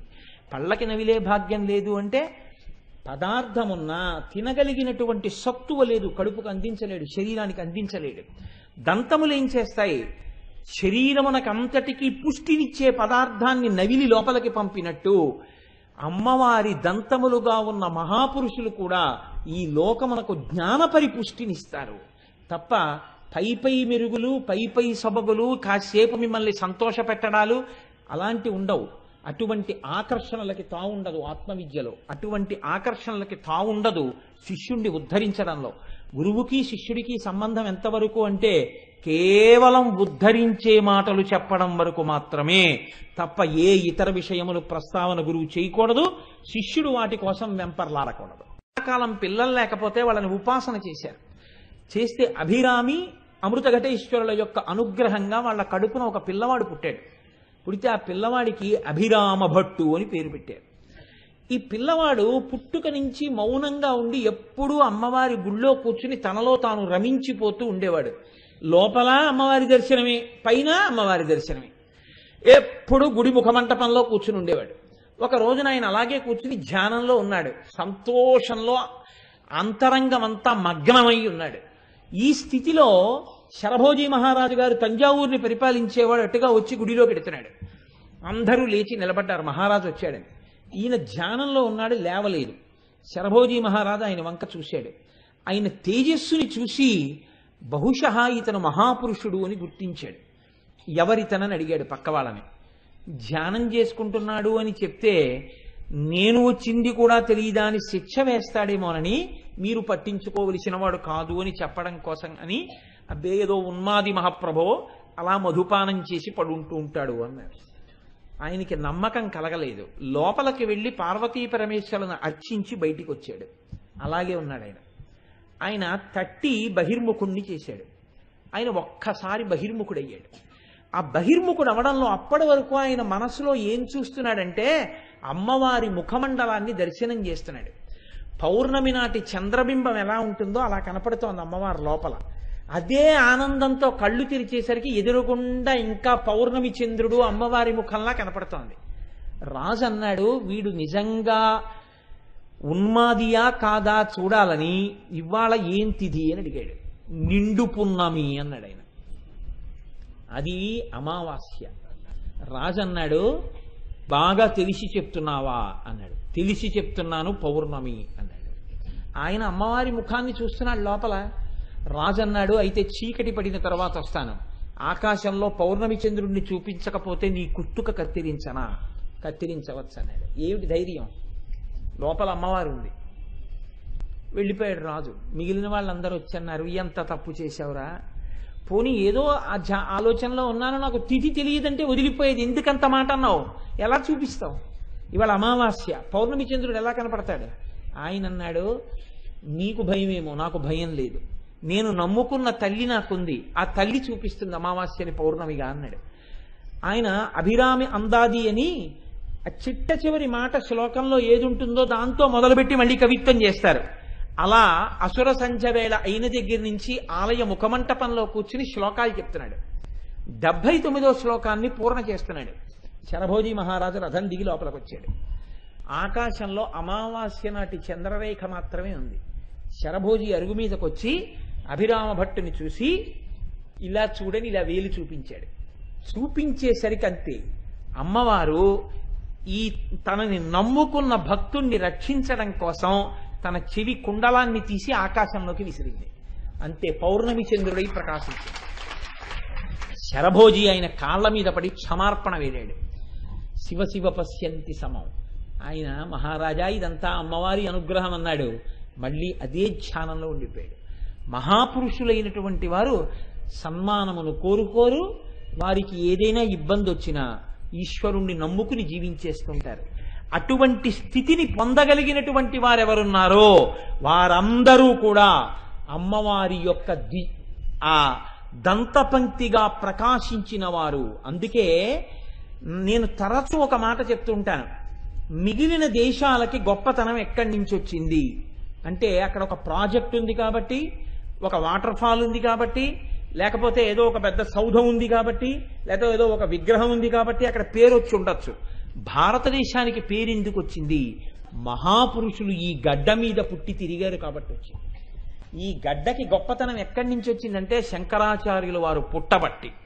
పోప్ జాన్ పాల్ II భారతదేశ పర్యటనకు వచ్చి బాంబేలో విమానం ఆగినప్పుడు ల్యాడర్ వేస్తే దాని మించి కిందకి దిగి ఆఖరి మెట్టు దగ్గరికి వచ్చి భారత గడ్డ మీద కాలు పెట్టకుండా ఆ మట్టిని గుప్పెటతో తీసి కళ్ళకద్దుకుని తల మీద కొంచెం వేసుకుని నమస్కారం చేసి కాలు పెట్టాడు. కొన్ని వేల మంది విలేకరులు ఉన్నారు, మీరు ఎందుకు కాలు పెట్టలేదని అడిగారు. ఎవరినో తెలుసా అండి? ప్రపంచ క్రైస్తవ మతాధిపతి పోప్ జాన్ పాల్ II. అడిగితే ఆయన అన్నాడు, ఇక్కడ భగవద్గీత పుట్టింది, ఇక్కడ త్రివేణీ సంగమం ఉంది, ఇక్కడ మహాపురుషులు పుట్టారు, సనాతన ధర్మమునకు ఆలవాలము, మోక్ష విద్య గరపిన భూమి, దీన్ని నా కాల్తో తొక్కే అధికారం నాకు లేదు. మట్టి పట్టి నమస్కరించి దిగాను.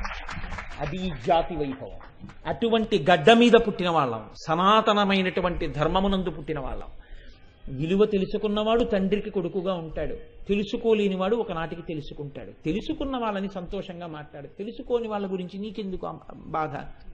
కనుక అంత గొప్ప జాతి కాబట్టి ఇక్కడ పేరు ప్రఖ్యాతులు దేనివల్ల వచ్చాయి? అమ్మవారి యొక్క దంతపంక్తిగా ఎవరున్నారో అటువంటి మహాపురుషుల వల్ల మాత్రమే ఇక్కడ పేరు ప్రఖ్యాతులు వచ్చాయి. అమ్మవారి అనుగ్రహం అంటే, అమ్మవారి పళ్ళెవడం అంటే ఏమిటో తెలుసా అండి? అమ్మవారి అనుగ్రహంతో ఆ స్థితిని పొందడం. అందుకే ఆ స్థితిని పొందిన వారికి వెనకనున్న నేపథ్యాన్ని మీరు చూస్తే వీరు ఇంతటి వారవడానికి కారణమేమి అంటే మీకు దొరకదు. మీకు బాహ్య విచారణ చేత ఈ ప్రజ్ఞ ఆయన యందు ఎలా ప్రకాశించింది అని అడిగారు అనుకోండి, దానికి మీకు హేతువు దొరకదు. అలా దొరకకపోవడం వెనక ఈ అమ్మవారి యొక్క అనుగ్రహం ఉంది. అది అమ్మవారి పళ్ళు అవడం అంటే. మీకు నేను ఒక ఉదాహరణ చెప్తాను. అఖిలాండేశ్వరి అమ్మవారి ఆలయం ఉంది జంబుకేశ్వరంలో. అమ్మవారు ఇప్పటికీ తిరుగుతుంది దేవాలయ ప్రాంగణంలో.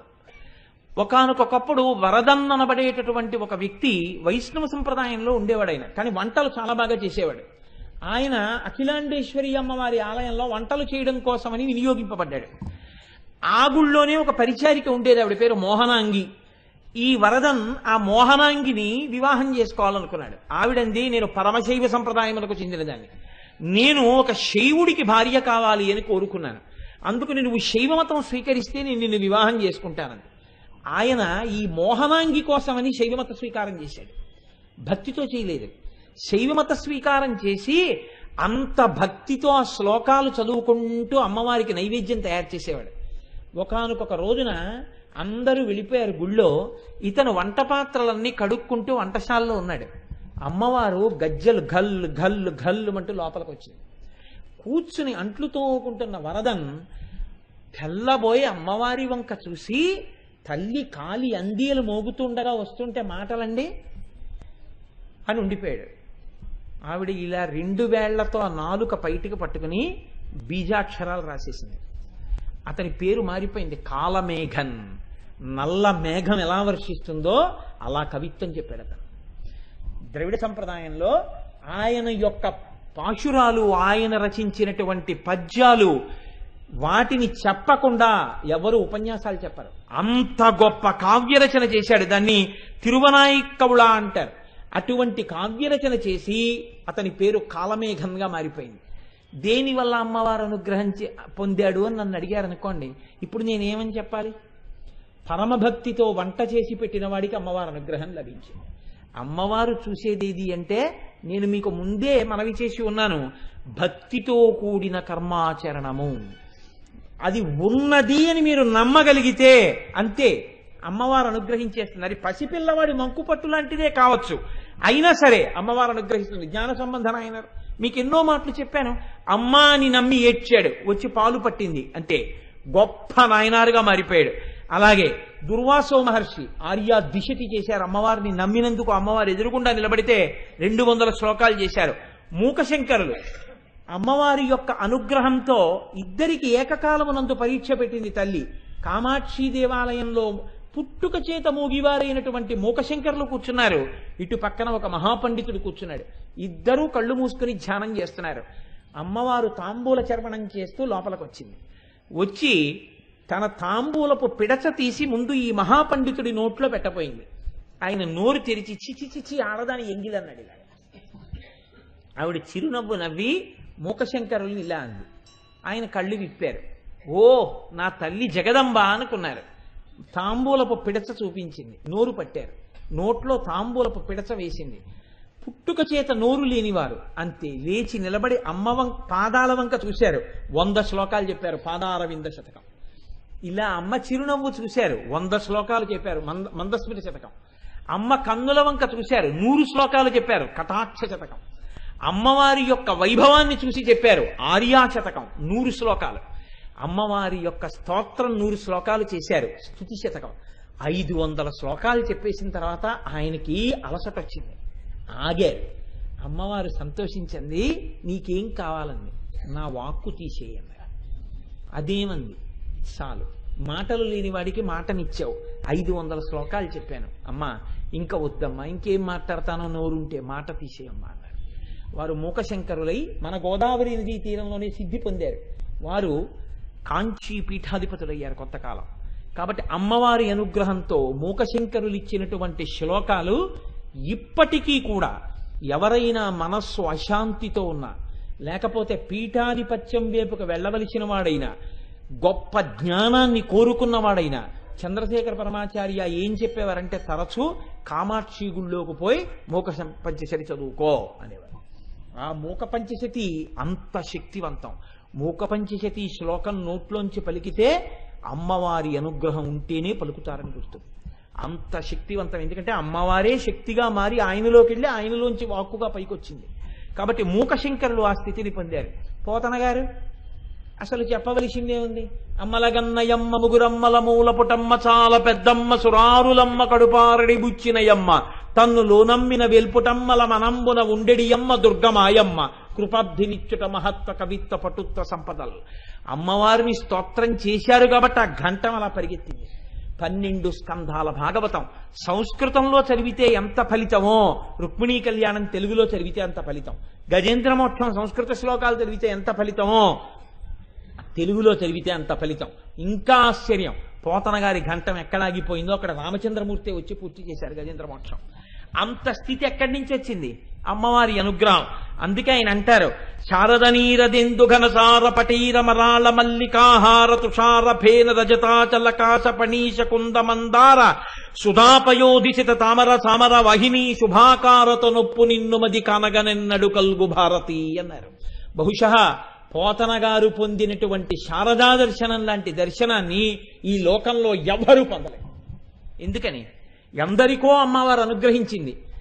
ఆయన భాగవతాన్ని ఆంధ్రీకరిస్తుంటే నాకు అంకితం అంటే నాకు అంకితమని వెంపర్లాడారు.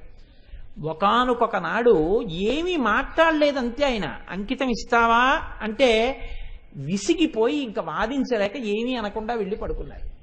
చిన్న పర్ణశాల, అందరూ పడుకుని నిద్రపోతుంటే ఒక ఆడది వెక్కి వెక్కి ఏడుస్తున్న శబ్దం వినపడింది. ఆయన లేచి లాంతరు పట్టుకుని ఎవరేడుస్తున్నారు అని చూశారు. ఉన్నది చిన్న కుటీరం మహానుభావుడిది.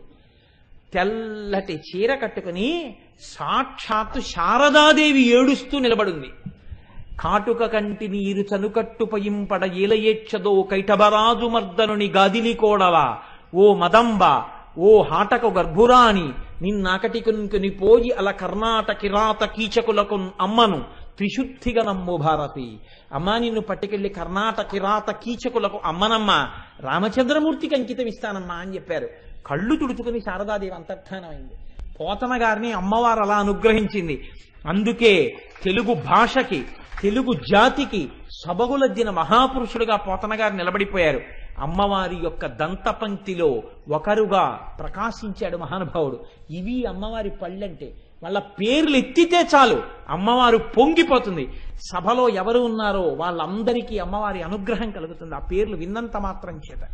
కాబట్టి చూడండి, ఆయన అంటారు, అంబ నవాంబుజోజ్వల కరంబుజ శారద చంద్రచంద్రికాడంబర చారుమూర్తి ప్రకటస్ఫుట భూషణ రత్నదీపికా చుంబిత దిగ్విభాగ శృతి సూక్తి వివిక్త నిజ ప్రభావ భావాంబర వీధి విశ్రుత విహారినను కృపచూడు భారతి అంటారు పోతన గారు భాగవతం చేస్తూ. అమ్మా అనుగ్రహించి నాకు ఆ శృతిబద్ధమైన జ్ఞానాన్నిచ్చి ఈ భాగవతాన్ని ఆంధ్రీకరించేటటువంటి శక్తిని నాకు కల్పించమ్మా అన్నారు. అమ్మవారి అనుగ్రహాన్ని పొందిన వాళ్ళు ఏ కారణాలకి పొందారు అని అడిగారు అనుకోండి, ఈ కారణానికి పొందారు అని చెప్పడం కూడా చాలా కష్టం. ఎందుకో తెలుసా అండి? కాళిదాస మహాకవి ఏ కారణం చేత పొందాడు అని నన్ను అడిగారు అనుకోండి, విశ్వాసంతో పొందాడు అనాలంతే. ఎందుకు పొందాడు?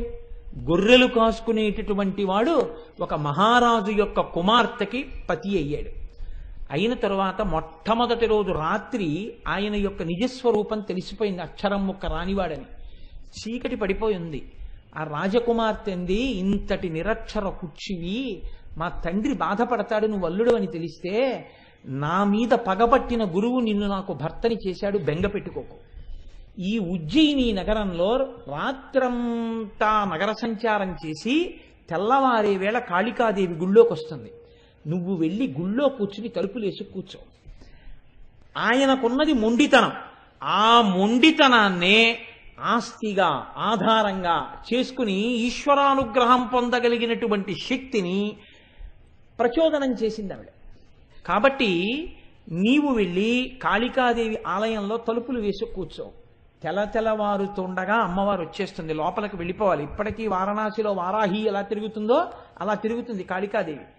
లోపలికి వెళ్ళడానికి ఆవిడ తలుపులు తెరుస్తుంది. నువ్వు బిడాయించి కూర్చో. ఎవడు రా లోపల తలుపులు తీ అంటుంది. నువ్వు ఆయనకేం రాదు అప్పటికి కాళిదాసు గారికి. 2 మాటలు చెప్తా, ఈ 2 అనుంది. ఏమిటన్నారు? కాళీ విద్య, కాళీ విద్య, ఈ రెండు మాటలే అను. ఆయన అన్నాడు విద్య అనలేకపోయాడు కాళిదాసు. కాళీ ఇద్య, కాళీ ఇద్య అన్నాడు. పోనీ అదే అను. ఈ మొండితనం అమ్మవారి దగ్గర చూపించు. వెళ్ళిపోయి కాళికాదేవి గుళ్ళో కూర్చున్నాడు. వచ్చేసింది తల్లి తెల్లవారుతుండగా. తలుపు చప్పుడు చేసింది, తీయలేదు. తోసింది, తీయలేదు. ఎవడ్రా లోపల తలుపు తీయండి. అమ్మవారే తలుచుకుంటే తలుపులు తీయలేనంత బలహీనురాలండి కాళికాదేవి కాదు. వచ్చిన ఆవిడ తనని అనుగ్రహించగలదు. గొర్రెలు కాసుకునేవాడిని నాకు ఆవిడ ఎలా ఇస్తుందండి కవిత్వం అని అడగకుండా కూర్చున్నాడు వీడి విశ్వాసం. చూద్దాం ఏం చేస్తాడో. ఒరే తలుపు తీస్తావా తీవా? ఏమీ లేదు మాట. కాళీ విద్య. తలుపు తీస్తావా తీవా ఈవిడ. విద్య కావాలని ఆయన. ఆఖరికి ఆవిడ ప్రసన్నురాలైంది. శహబాష్, ఎంత నమ్మకం రా నా మీద అనుకుంది. ఆ నాలుక తలుపు సందులోంచి బయట పెట్టింది. ఇప్పుడు తలుపు కొద్దిగా తీసి విద్య ఇస్తే కానీ తలుపు తీయడనమాట. విద్య లేనివాడు కాబట్టే తలుపు తీసుకోగలదని తెలుసుకోలేకపోయాడు. విద్యను ఇచ్చిన తల్లి తలుపే తీయలేదా తెలుసుకోలేకపోయాడు.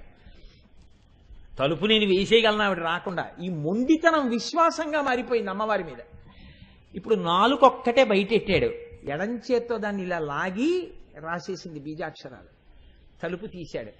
మాణిక్య వీణాం ఉపలాలయంతీం మదాలసాం మంజుల వగ్విలాసాం మహేంద్ర నీలజ్యుతి కోమలాంగీం మాతంగ కన్యాం మనసా స్మరామి చతుర్భుజే చంద్ర కళావతంసే కుచోన్నతే కుంకుమ రాగశోణే పుండ్రేక్షు పాశాంకుశ పుష్పబాణ హస్తే నమస్తే జగదేకమాత అంటూ మహానుభావుడు శ్యామలా దండకం చేశాడు.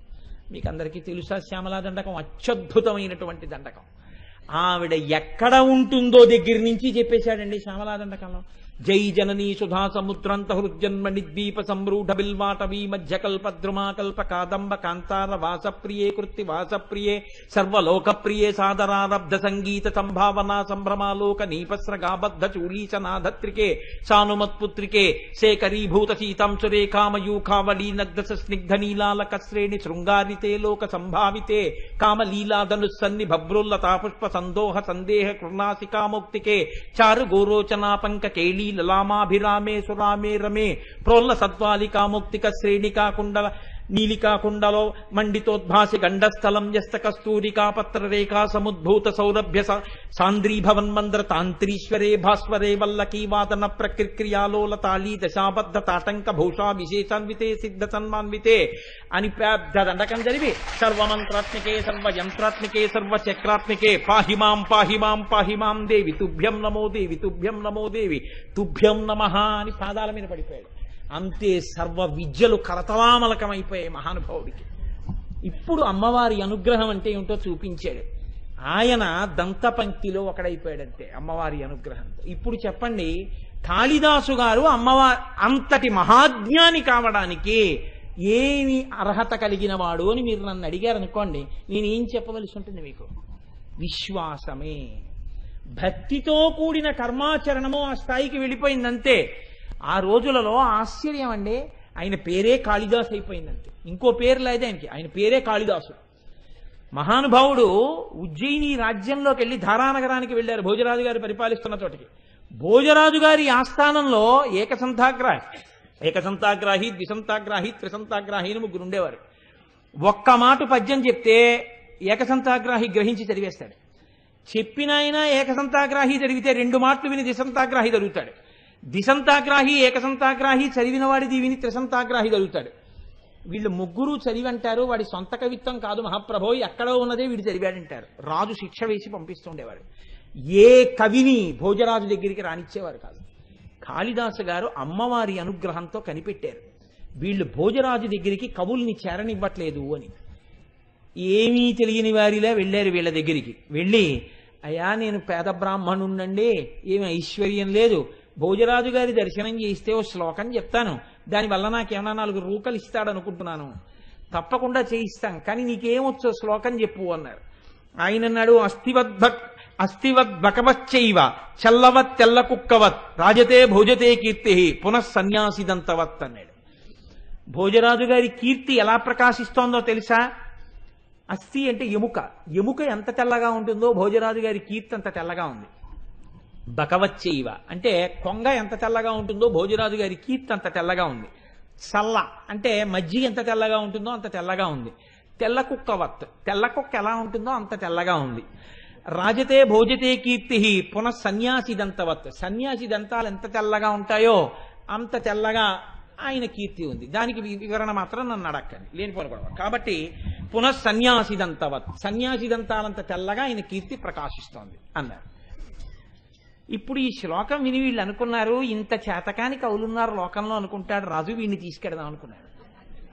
ఈయన ఆ కవులు మాట్లాడుతున్నప్పుడు కనిపెట్టారు, ఏకసంతాగ్రాహికి కొద్దిగా నత్తి ఉంది, టకారం డకారం మకారం నకారం పలకదు, బాగుందనుకున్నారు. మర్నాడు రావయ్యా తీసుకెడతాం భోజరాజు గారి దగ్గరికి అన్నారు.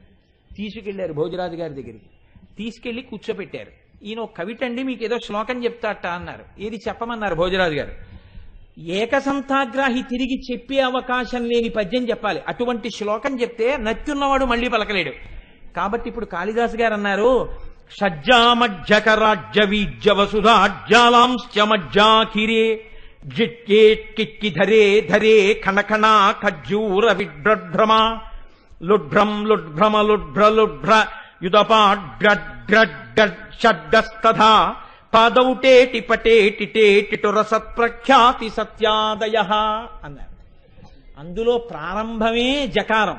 షజ్జామజ్జకరాజ్య వీజ్య వసుధాజ్జాలాంశ్చ మజ్జాకిరేట్కిక్కేట్కిక్కి ధరే ఖణఖణా చాజ్యూల లుఢ్రం భ్రమ. ఈ మాట అనేటప్పటికీ వాడు అదిరిపోయాడు ఏకసంతాగ్రహం. ఇదేమిట్రో ఈ జకారాలు ఏమిటి, ఈ అల్లరేమిటి, ఈ శ్లోకం ఏమిటి, పాదౌటేటి పటేటిటేటి టకారం ఏది పలకదు, అలా ఉండిపోయాడు. ఇదేమిటి నిన్న చెప్పిన శ్లోకం ఏం వాళ్ళు చెప్పట్లేదు ఏమిటి. ఇప్పుడు ఇది వినగానే భోజరాజు గారు తూర్పు దిక్కుకున్నవారు ఠక్కని దక్షిణానికి తిరిగారు.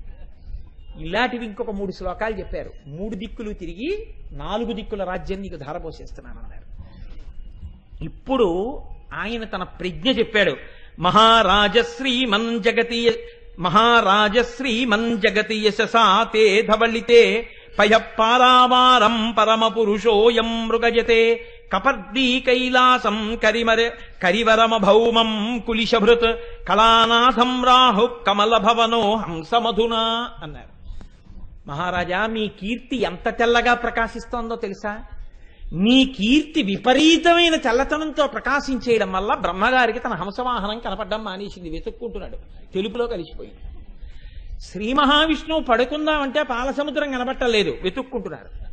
పరమశివుడు తన ఇంటికి తాను ఎడదామంటే కైలాస పర్వతం కనబట్టలేదు, వెతుక్కుంటున్నాడు. గ్రహణం రోజున రాహువు చంద్రుణ్ణి పట్టుకుందామంటే కనపట్టలేదు, ఈ తెలుపులో కలిసిపోయింది, వెతుక్కుంటున్నాడు. నీ తెలుపు వాళ్ళ త్రిలోకాధిపతుల యొక్క స్థావరాలు కనబడకుండా చేసేసింది, అంత తెల్లతనంతో ప్రకాశిస్తోంది నీ కీర్తి అన్నారు. అనేటప్పటికీ పరమ సంతోషపడిపోయి అప్పుడు కాళిదాసు గారు వీళ్ళ ముగ్గురి యొక్క ఆగడములను బయటపెట్టారు. అప్పుడు వీళ్ళ ముగ్గురిని సంస్థానంలోంచి బయటికి పంపించి కాళిదాసు గారిని తీసుకొచ్చి ఆస్థాన కవిగా వేశాక ఎందరో కవులకు భోజరాజు దర్శనం చేయించారు మహానుభావుడు. అమ్మవారి అనుగ్రహంతో అవతల వారి మనస్సులో ఉన్నటువంటి విషయాలను గ్రహించి చెప్పగలిగిన శక్తి ఉండేది కాళిదాసు గారికి. ఆయన వినక్కర్లేదు, అది ఆయన శక్తి అంటే. మీకు నేను ఒక విషయాన్ని మనవి చేస్తాను. ఆ సంతోషానికి కాళిదాస్ ఒకడు ప్రకాశిస్తున్నాడంటే ఏడిచేవాళ్ళు చాలా మంది ఉంటారు లోకంలో. కాబట్టి అయ్యో వాడేం చేస్తున్నాడు, పోనీ మనం చేద్దామని ఉండదు, వాడిని ఎలా పాడు చేద్దామని చూసేవాళ్ళు ఎక్కువ. కాబట్టి కాళిదాసు గారికి భోజరాజు గారి దగ్గర ప్రాపకం ఎక్కువైపోతోంది, భోజరాజు గారి దగ్గర కాళిదాసు గారిని ఎలా పాడు చేయాలి. నేను ఆయన దగ్గరికి వెళ్ళి అన్నారు, మీకు తెలియని విషయం కాదు, ఆయన సానివాడలకు తిరుగుతూ ఉంటాడు. ఇప్పుడు కొత్తగా చేపలు కూడా తింటున్నాడు మహాప్రభు. అంటే ఈ మాట చెప్పగానే ఒకటి భోజరాజుకి తెలుసు, కాబట్టి చేపలు కూడా తింటున్నాడు బ్రాహ్మణుడయ్యుండి అంటే శిక్ష వేస్తాడనుకుని చెప్పారు. భోజరాజు నవ్వి అన్నారు, ఈ మాట చేపలు కొనుక్కెడుతుండగా కాళిదాసును పట్టుకుని తీసుకురండి శిక్ష వేస్తానన్నారు. అక్కడ లేరు కాళిదాసు గారు, కానీ ఆయన అన్నీ తెలుసుకోగలడు కాళికాదేవి అనుగ్రహంతో. తన మీద మిగిలిన కవులు చాడీలు చెప్పిన విషయం తెలుసుకుని మర్నాడు ఉదయమే అలా వెళ్ళి శాకాహారం అమ్మే కొట్టులోకి వెళ్లకుండా మాంసాహారం అమ్మే కొట్టు దగ్గరికి వెళ్ళి పెద్ద పెద్ద చేపల 4 కొనుక్కుని నీళ్లు కారుతున్న చేపల్ని చంకలో పెట్టుకుని వెళ్ళిపోతున్నారు రోడ్డు మీద. ఆ చేపల తోకలు ఇలా ఆడిస్తున్నాయి, నీళ్లు కారుతున్నాయి.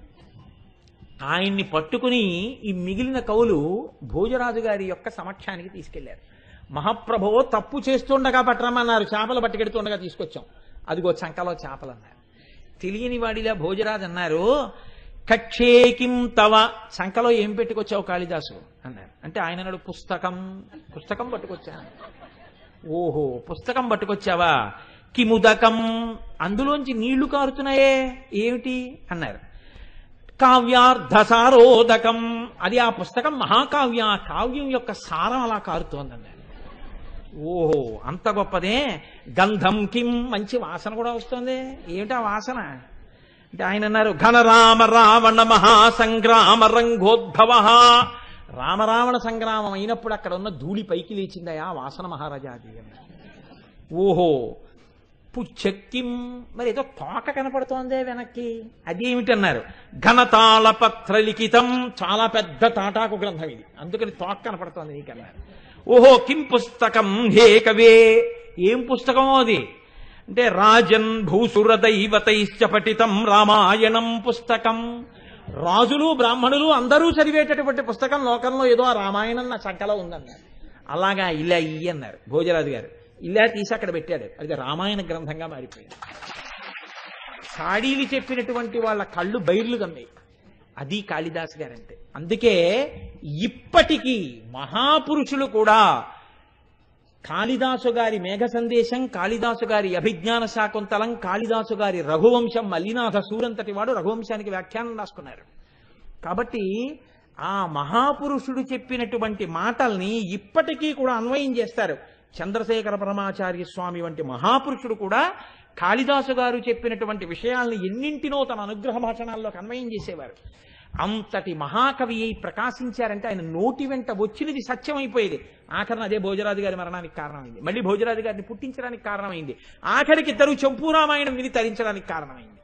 కాబట్టి అటువంటి కాళిదాసు గారు లోకంలో ఆవిర్భవించారంటే అమ్మవారి దంత పంక్తి, అది ఆవిడ యొక్క అనుగ్రహం.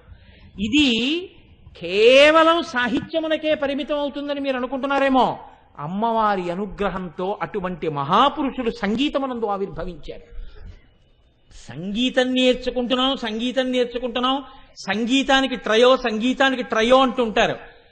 సంగీతానికి ట్రయో కాదు, వాళ్ళు అమ్మవారే అలా వచ్చి లోకానికి మార్గం నేర్పారు. సంగీతము ద్వారా నాదోపాసన చేసి బ్రహ్మమును ఎలా చేరుకోవచ్చో చూపించినటువంటి వారు. కంచి కామాక్షి అమ్మవారి దేవాలయంలో బంగారు కామాక్షి అర్చన చేస్తుండేది ఒక కుటుంబం.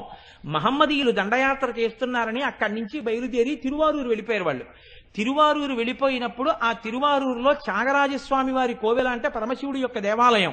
త్యాగరాజస్వామి వారి దేవాలయంలో బంగారు కామాక్షి విగ్రహాన్ని పెట్టి పూజ చేస్తుండగా ఆ కుటుంబాన్ని తంజావూరు మహారాజు గారు తంజావూరు రమ్మని అడిగారు.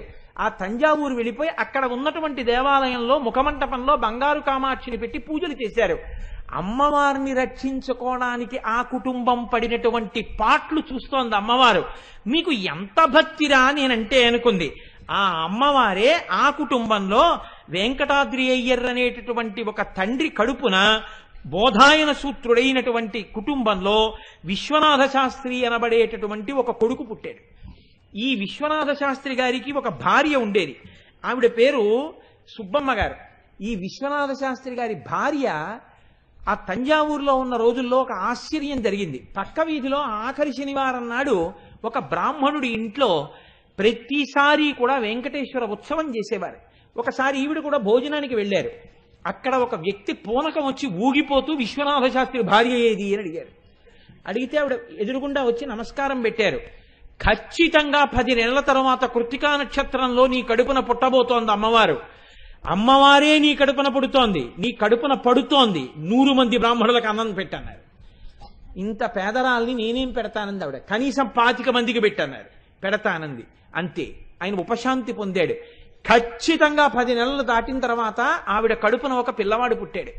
ఆ పుట్టినటువంటి పిల్లవాడికి వెంకట సుబ్రహ్మణ్యం అని పేరు పెట్టుకున్నారు. కానీ పిల్లవాడు నల్లగా ఉంటాడని శ్యామశాస్త్రి అని పిలుస్తూ ఉండేవారు.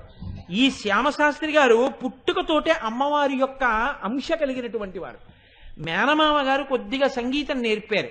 ఆయన అందరిలా మంత్రాలు చదవకుండా ఒక రోజున తండ్రి గారు ఏదో ఊరు వెడితే కామాక్షి అమ్మవారి దేవాలయంలో కూర్చుని ఒక ధనికుడు వచ్చి అక్కడ నిలబడ్డాడని కూడా చూసుకోకుండా ఆ శ్రీ సూక్తాన్ని ఎంతో అందంగా చదువుతూ పూజ చేస్తున్నారు.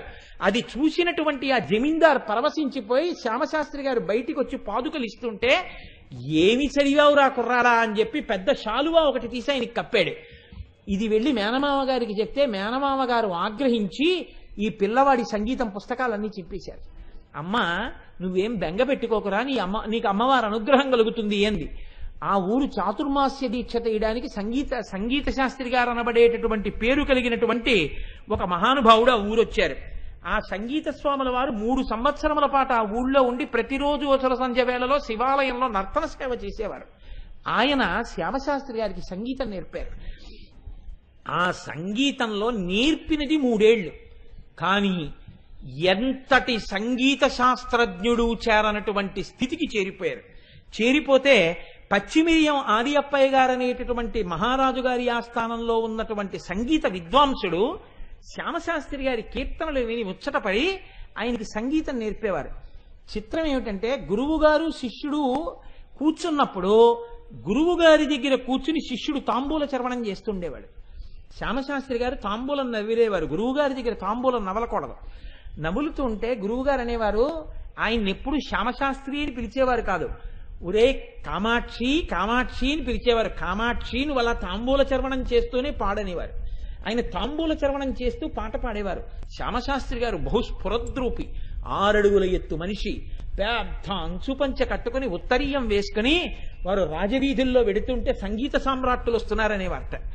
అంతటి మహానుభావుడు ఆయన. ఈ పచ్చిమిరియం ఆది అప్పయ్య గారి దగ్గర ఓ రోజున సంగీతం పాడుతుండగా నోటిలో ఉన్న తాంబూలపు ఉమ్ము గురువు గారి కండువా మీద పడింది. గబగబా పరిగెత్తుకెళ్లి చెంబుతో నీళ్లు తెచ్చి కండువా కడగబోయారు. ఆయన అన్నారు, గురువుగారు, నాయనా, నీకు నేను సంగీతం నేర్పింది ఎప్పటికైనా నీ తాంబూలపు ఉమ్ము నా మీద పడాలని. నాకు తెలుసురా నాయనా, నువ్వు పురుష రూపంలో ఉన్న కామాక్షి, అమ్మవారే మీ పెద్దవాళ్లు చేసిన సేవకి ఇలా అవతరించి సంగీత శాస్త్రజ్ఞుడిగా వచ్చింది. నీ నోటి వెంట వచ్చిన కృతులు కొన్ని వేల సంవత్సరముల పాటు సంగీత విద్వాంసులు పాడుకుని తరించిపోతారు. అందుకే త్యాగరాజు గారు, ముత్తుస్వామి దీక్షితర్ వారు, శ్యామశాస్త్రి వారు ముగ్గురు సంగీతానికి త్రయమని పిలుస్తారు. అమ్మవారి అనుగ్రహంతో అమ్మవారి అంశతో పుట్టినటువంటి వారు శ్యామశాస్త్రి గారు. గురువు గారు ఆ తాంబూలపు మరకపడిన ఉత్తరీయాన్ని బహుభద్రంగా దాచుకున్నారు. ఇటువంటి శ్యామశాస్త్రి గారు విచిత్రం ఏమిటంటే, మహారాజు గారి కొలువులో సంగీత విద్వాంసుడైన తరువాత భూలోకం చాప చుట్టి బొబ్బిలి కేశవయ్య గారు అనేటటువంటి బిరుదు కలిగినటువంటి ఒక వ్యక్తి ఏనుగు మీద ఆ రాజ్యానికి వచ్చాడు. వచ్చి, నన్ను సంగీతంలో గెలవగలిగినటువంటి వాడు లేడు, జయపత్రికలు పట్టుకుని వచ్చాను, నా పేరే భూలోకం చాప చుట్టి ఆదికేశవయ్య, భూలోకం చాపలా చుట్టేశాను నేను, నన్ను గెలవగలిగిన వాడు లేడు, మీలో ఎవరైనా సంగీతంలో నాతో పోటీ చేస్తారా అన్నారు. అంటే మహారాజు శ్యామశాస్త్రి గారిని పిలిచి, నాయనా, నువ్వు ఒక్కడివే ఆయనతో సమానంగా పాడగలవు, నువ్వు ఎలా అయినా రేపటి రోజున మన రాజ్య మర్యాద నిలబెట్టమన్నారు. తప్పకుండా నేను అలాగే చేస్తానని శ్యామశాస్త్రి గారు ఆ రోజు రాత్రి కామాక్షి దేవాలయంలోకి వెళ్ళి అమ్మవారిని బ్రోవ సమయమిదే జనని అని కీర్తన చేశారు. అమ్మవారి యొక్క మెడలో నుంచి ప్రకాశిస్తున్నటువంటి పువ్వులు కింద పడ్డాయి. ఓహ్, నాకు జయం కలుగుతుంది, అమ్మ నా పక్షాన ఉంది అనుకున్నారు. మరునాడు రాజుగారి సంగీత సభకి వెళ్ళారు. వెళ్ళి కూర్చున్నారు. కూర్చుంటే ఇద్దరు మొదలుపెట్టారు. ఆయన తానాన్ని ఆలాపించడం మొదలుపెట్టారు. ఎంత గొప్పగానో తానం పాడిన తరువాత శ్యామశాస్త్రి గారు కూడా తాన ప్రస్థానమనందు మంచి నైపుణ్యం ఉన్నవారు. ఈయన కూడా తానం పాడి అన్నారు, మీకు నేను ఒక నియమం పెడుతున్నాను, మీరు తల ఊపకుండా తానం పాడండి అన్నారు. అమ్మవారి అనుగ్రహంతో అమ్మవారిగా ఉన్న వ్యక్తికి అవతల వారి బలహీనత తెలుసు, తల ఊపకుండా తానం పాడలేడు. సంగీతంలో నిజంగా తానప్రస్థానం చేసేటప్పుడు ఎవరు తల ఊపకుండా తానప్రస్థానం చేస్తాడో వాడు మహావిద్వాంసుడని గుర్తు. ఈయన తల ఊపకుండా ఆదికేశవయ్య గారు తానప్రస్థానం చేయలేకపోయారు, కానీ తల కదపకుండా తానప్రస్థానం చేశారు శ్యామశాస్త్రి గారు. ఆయన అక్కడికే కంగారు పడిపోయాడు. ఇంతలో సింహనందన తాళం అని చెప్పి దాన్ని అందరూ పాడడం చాలా కష్టం. ఆ సింహనందన తాళంలో ఆదికేశవయ్య గారు ఒక గొప్ప కీర్తన చేశారు. చేసి, ఏది నువ్వు కూడా ఒక కీర్తన చేయి అన్నారు. అంటే లోకంలో గుడిగోపురాల మీద ఉంటుంది శరభం అని ఒక మృగం, అది సింహాన్ని కూడా తినేస్తుంది. ఇప్పుడు ఈయన శరభనందన ప్రస్థానంలో కాళప్రస్థాన విద్యలో ఆరితేరిపోయినటువంటి వారు కాబట్టి 19:3/4 మాత్రలతో ఆవర్తానికి 79 అక్షరాలతో కీర్తన చేశారు శ్యామశాస్త్రి గారు. చేసి ఆదికేశవయ్యని నువ్వు కూడా ఇలాగే శరభనందన తాళంలో 19:3/4 మాత్రలకి తగ్గకుండా ఎక్కువ మాత్రలతో కానీ సమాన మాత్రలతో కానీ ఆవర్తానికి 79 అక్షరాలతో కీర్తనని అలా పాడమన్నారు. అసలు ఆ శరభనందన తాళమే తిరిగినటువంటి వాడు. ఆయన అమ్మవారి అనుగ్రహంతో కనిపెట్టి ప్రస్తారం చేశారు శ్యామశాస్త్రి గారు. పాడలేక శ్యామశాస్త్రి గారి కాళ్ళ మీద పడ్డాడు. తన బిరుదులన్నీ విడిచిపెట్టి జయపత్రికలన్నీ శ్యామశాస్త్రి గారి కాళ్ళ దగ్గర వదిలిపెట్టేశాడు. తంజావూరు కీర్తి నిలబడింది. మహానుభావుడు, గొప్ప జ్యోతిష విద్వాంసుడు. శ్యామశాస్త్రి గారు చెప్పుకునేవారు, నేను ఈ లోకంలో ఎంతకాలం ఉంటానంటే నా భార్య బతికున్నంత కాలమే ఉంటాను. నా భార్య శరీరం విడిచిపెట్టేసిన 5వ రోజున నేను కూడా లోకాన్ని వదిలిపెట్టేస్తానని చెప్పేవారు. ఆయన భార్య మరణించినటువంటి 5వ రోజున ఆయన శరీరాన్ని వదిలిపెట్టేశారు. ఎంత అందగాడైనా మహానుభావుడు, అంత సంగీత విద్వాంసుడైన, ఎన్ని కనకాభిషేకాలు చేసిన ఏకపత్ని వ్రతుడై శీలవంతుడై అమ్మవారి అనుగ్రహంతో భూలోకం చాపచుట్టినటువంటి ఆదికేశవయ్య గారిని ఓడించినటువంటి వాడై, అన్ని రాగతాళములను కనిపెట్టినటువంటి వాడై, అమ్మవారి మీద అన్ని కీర్తనలు చేసినటువంటి వాడై, ఆయన భార్య మరణించిన 5వ రోజున శరీరాన్ని విడిచిపెట్టి శ్యామశాస్త్రి గారు ధన్యుడైపోయాడు. అమ్మవారి అనుగ్రహంతో జన్మించినటువంటి శ్యామశాస్త్రి గారు సంగీతంలో అమ్మవారి దంతపంక్తిలో ఒకరయ్యారు. ఇప్పటికీ కీర్తన పాడుకుంటే శ్యామశాస్త్రి గారి కృతులు పాడుకుంటారు అమ్మవారి మీద. ఎన్ని కీర్తనలు పాడారు మహానుభావుడు. అటువంటి వారే ముత్తుస్వామి దీక్షితులు, 2వ వారు. ఎలాగో ప్రస్తావన చేశాను కాబట్టి ఆ పన్ను వదిలిపెట్టడం అందుకని ప్రస్తావన చేస్తున్నాను. రామస్వామి దీక్షితులు, సుబ్బమ్మ గారు అని ఒక దంపతులు. ఈ రామస్వామి దీక్షితులు కూడా సంగీతమునందు చాలా నిష్ణాతులు. ఈయన ఒకానొకప్పుడు నాకు ఈ సంగీతంలో మిగిలినవి కూడా ఎలా తెలుస్తాయని బెంగ పెట్టుకుంటున్న సమయంలో ఒక ముసాలి వగ్గు ఎండాకాలంలో ఆయన కూర్చున్న అరుగు దగ్గరికి వచ్చి, నువ్వు ఇక్కడి నుంచి బయలుదేరి దక్షిణ భారతదేశంలో ఉండేటటువంటి వేరొక ఊరు వెడితే అక్కడ నీకు గురువు దొరికి నేర్పుతారు అన్నారు. ఆ తండ్రి గారు, ఆ రామస్వామి గారు బయలుదేరి అక్కడికి వెడితే చిదంబరనాథ శాస్త్రి గారు అన్న గురువు దొరికి సంగీతం నేర్పారు. ఆయన సంగీతమునందు మహానిష్ణాతుడై తిరిగి వచ్చారు. ఆయనకి పెళ్ళైన 40 సంవత్సరాలు పిల్లలు పుట్టలేదు. పిల్లలు పుట్టకపోతే ఆయన వైద్యనాథ స్వామి వారి గుడికి వెళ్ళి అక్కడ ముత్తుస్వామి అంటారు సుబ్రహ్మణ్యేశ్వర స్వామిని, బాలాంబిక అమ్మవారి పేరు. ఆ గుడిలో ప్రతిరోజు సుబ్రహ్మణ్యేశ్వర స్వామి వారిని అర్చించారు. ఆయన భార్య నిద్రపోతుంటే సుబ్బమ్మ గారికి అమ్మవారు కల్లోకి వచ్చింది. వచ్చి తన మెడలోంచి ఒక ముత్యాలహారాన్ని తీసి ఆవిడ చేతిలో పెట్టింది. ఆవిడ తీసి కళ్ళకద్దుకుని ఒక ముత్యం వంక ఇలా చూశారు. తెలివచ్చేసింది. నాకు అమ్మవారు ముత్యాలహారం ఇచ్చినట్టు, నేను ముత్యం చూసినట్టు కలొచ్చింది అన్నారు. మన కడుపున ముత్యమే పుట్టబోతోందే అమ్మవారి అనుగ్రహంతో అన్నారు రామస్వామి దీక్షితులు. అప్పుడే మళ్ళీ కృత్తికా నక్షత్రంలోనే పుట్టినటువంటి వారు ముత్తుస్వామి దీక్షితులు. ఆయనకి పెట్టినటువంటి పేరు ముద్దు సుబ్రహ్మణ్యం అనేటటువంటి దేవతని కొలిస్తే పుట్టారు కాబట్టి ముద్దుస్వామి దీక్షితులు. కానీ ముత్యం కల్లో కనబడితే పుట్టారు కాబట్టి అరవ భాషలో ముత్తు అంటే ముత్యం, అందుకని ముత్తుస్వామి దీక్షితులు అయ్యారు. ఈ ముత్తుస్వామి దీక్షితుల వారు పుట్టిన తరువాత చిన్నస్వామి, బాలస్వామి, కమలాంబ అని 2 కొడుకులు కూతురు పుట్టారు. ఈ చిన్నస్వామికి కళ్ళు కనపడడం మానేశాయి. తండ్రి గారు రామస్వామి దీక్షితులు ఏడుకొండలవాడి సన్నిధానాన్ని చేరుకుని 41 రోజుల పాటు వెంకటేశ్వర స్వామి వారిని అనేక రాగాలతో కీర్తనలు పాడి మెప్పించారు. వెంకటేశ్వర స్వామి 41వ రోజు దాటిపోగానే, మండలం పూర్తవగానే ఆయన కొడుక్కి దృష్టినిచ్చేశాడు. అందుకే ఇప్పటికీ నేత్రహీనాక్షిదాయినే నమః అని వెంకటేశ్వర స్వామికి ఒక నామం. నేత్రములు లేని వాడికి మళ్ళీ దృష్టినిచ్చినవాడా అని. అది ముత్తుస్వామి దీక్షితుల వారి తమ్ముడికి జరిగిందని. కొంతకాలం అయిన తర్వాత ముత్తుస్వామి దీక్షితుల వారు తండ్రి గారితో కలిసి ఉంటున్న రోజుల్లో తండ్రి గారికి ఉపదేశం చేసినటువంటి చిదంబరనాథ శాస్త్రి గారు మళ్ళీ వచ్చారు. పెద్దవాడిని అయిపోయానయ్యా, కాశీ వెళ్ళాలనుకుంటున్నాను, నీ పెద్ద కొడుకు ముత్తుస్వామి దీక్షితుల్ని నాతో సాయం పంపుతావా అన్నారు. ఆ రోజుల్లో కాశీ వెళ్ళడం అంటే కాటికి వెళ్ళడంతో సమానం. అందున పెద్ద కొడుకు, నేను పంపనన్నారు. తెలుసున్నటువంటి జమీందారు ఒక ఆయన అన్నారు, విశ్వామిత్రుడు రాముణ్ణి పంపమంటే దశరథుడు కూడా ఇలాగే మాట్లాడాడయ్యా, పంపినందుకు అన్ని విద్యలో నేర్పి పంపాడైన. చిదంబరనాథ శాస్త్రి గారంటే సాక్షాత్తుగా విశ్వామిత్రుడు లాంటి వాడు, పంపవయ్యా అన్నారు. ఆ చిదంబరనాథ శాస్త్రి గారు ముత్తుస్వామి దీక్షితుడిని తీసుకుని కాశీపట్టణానికి చేరుకున్నారు.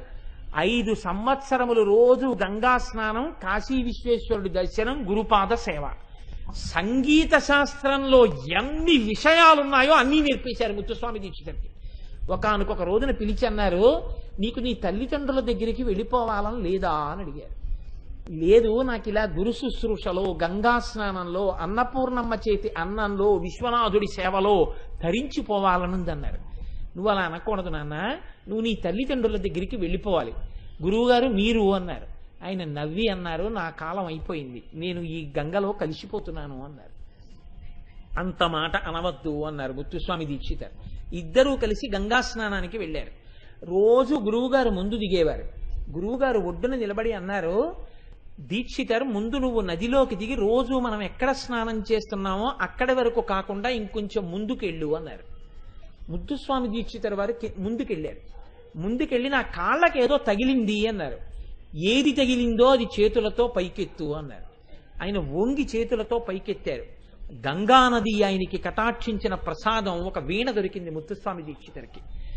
నీవు అమ్మవారి అనుగ్రహాన్ని పొందావురా నాయనా, సంగీత సామ్రాజ్యంలో నీ పేరు చిరస్థాయి అయిపోతుంది, పైకి రా అన్నారు. ముత్తుస్వామి దీక్షితర్ స్నానం చేసి వీణ పట్టుకుని వచ్చేశారు.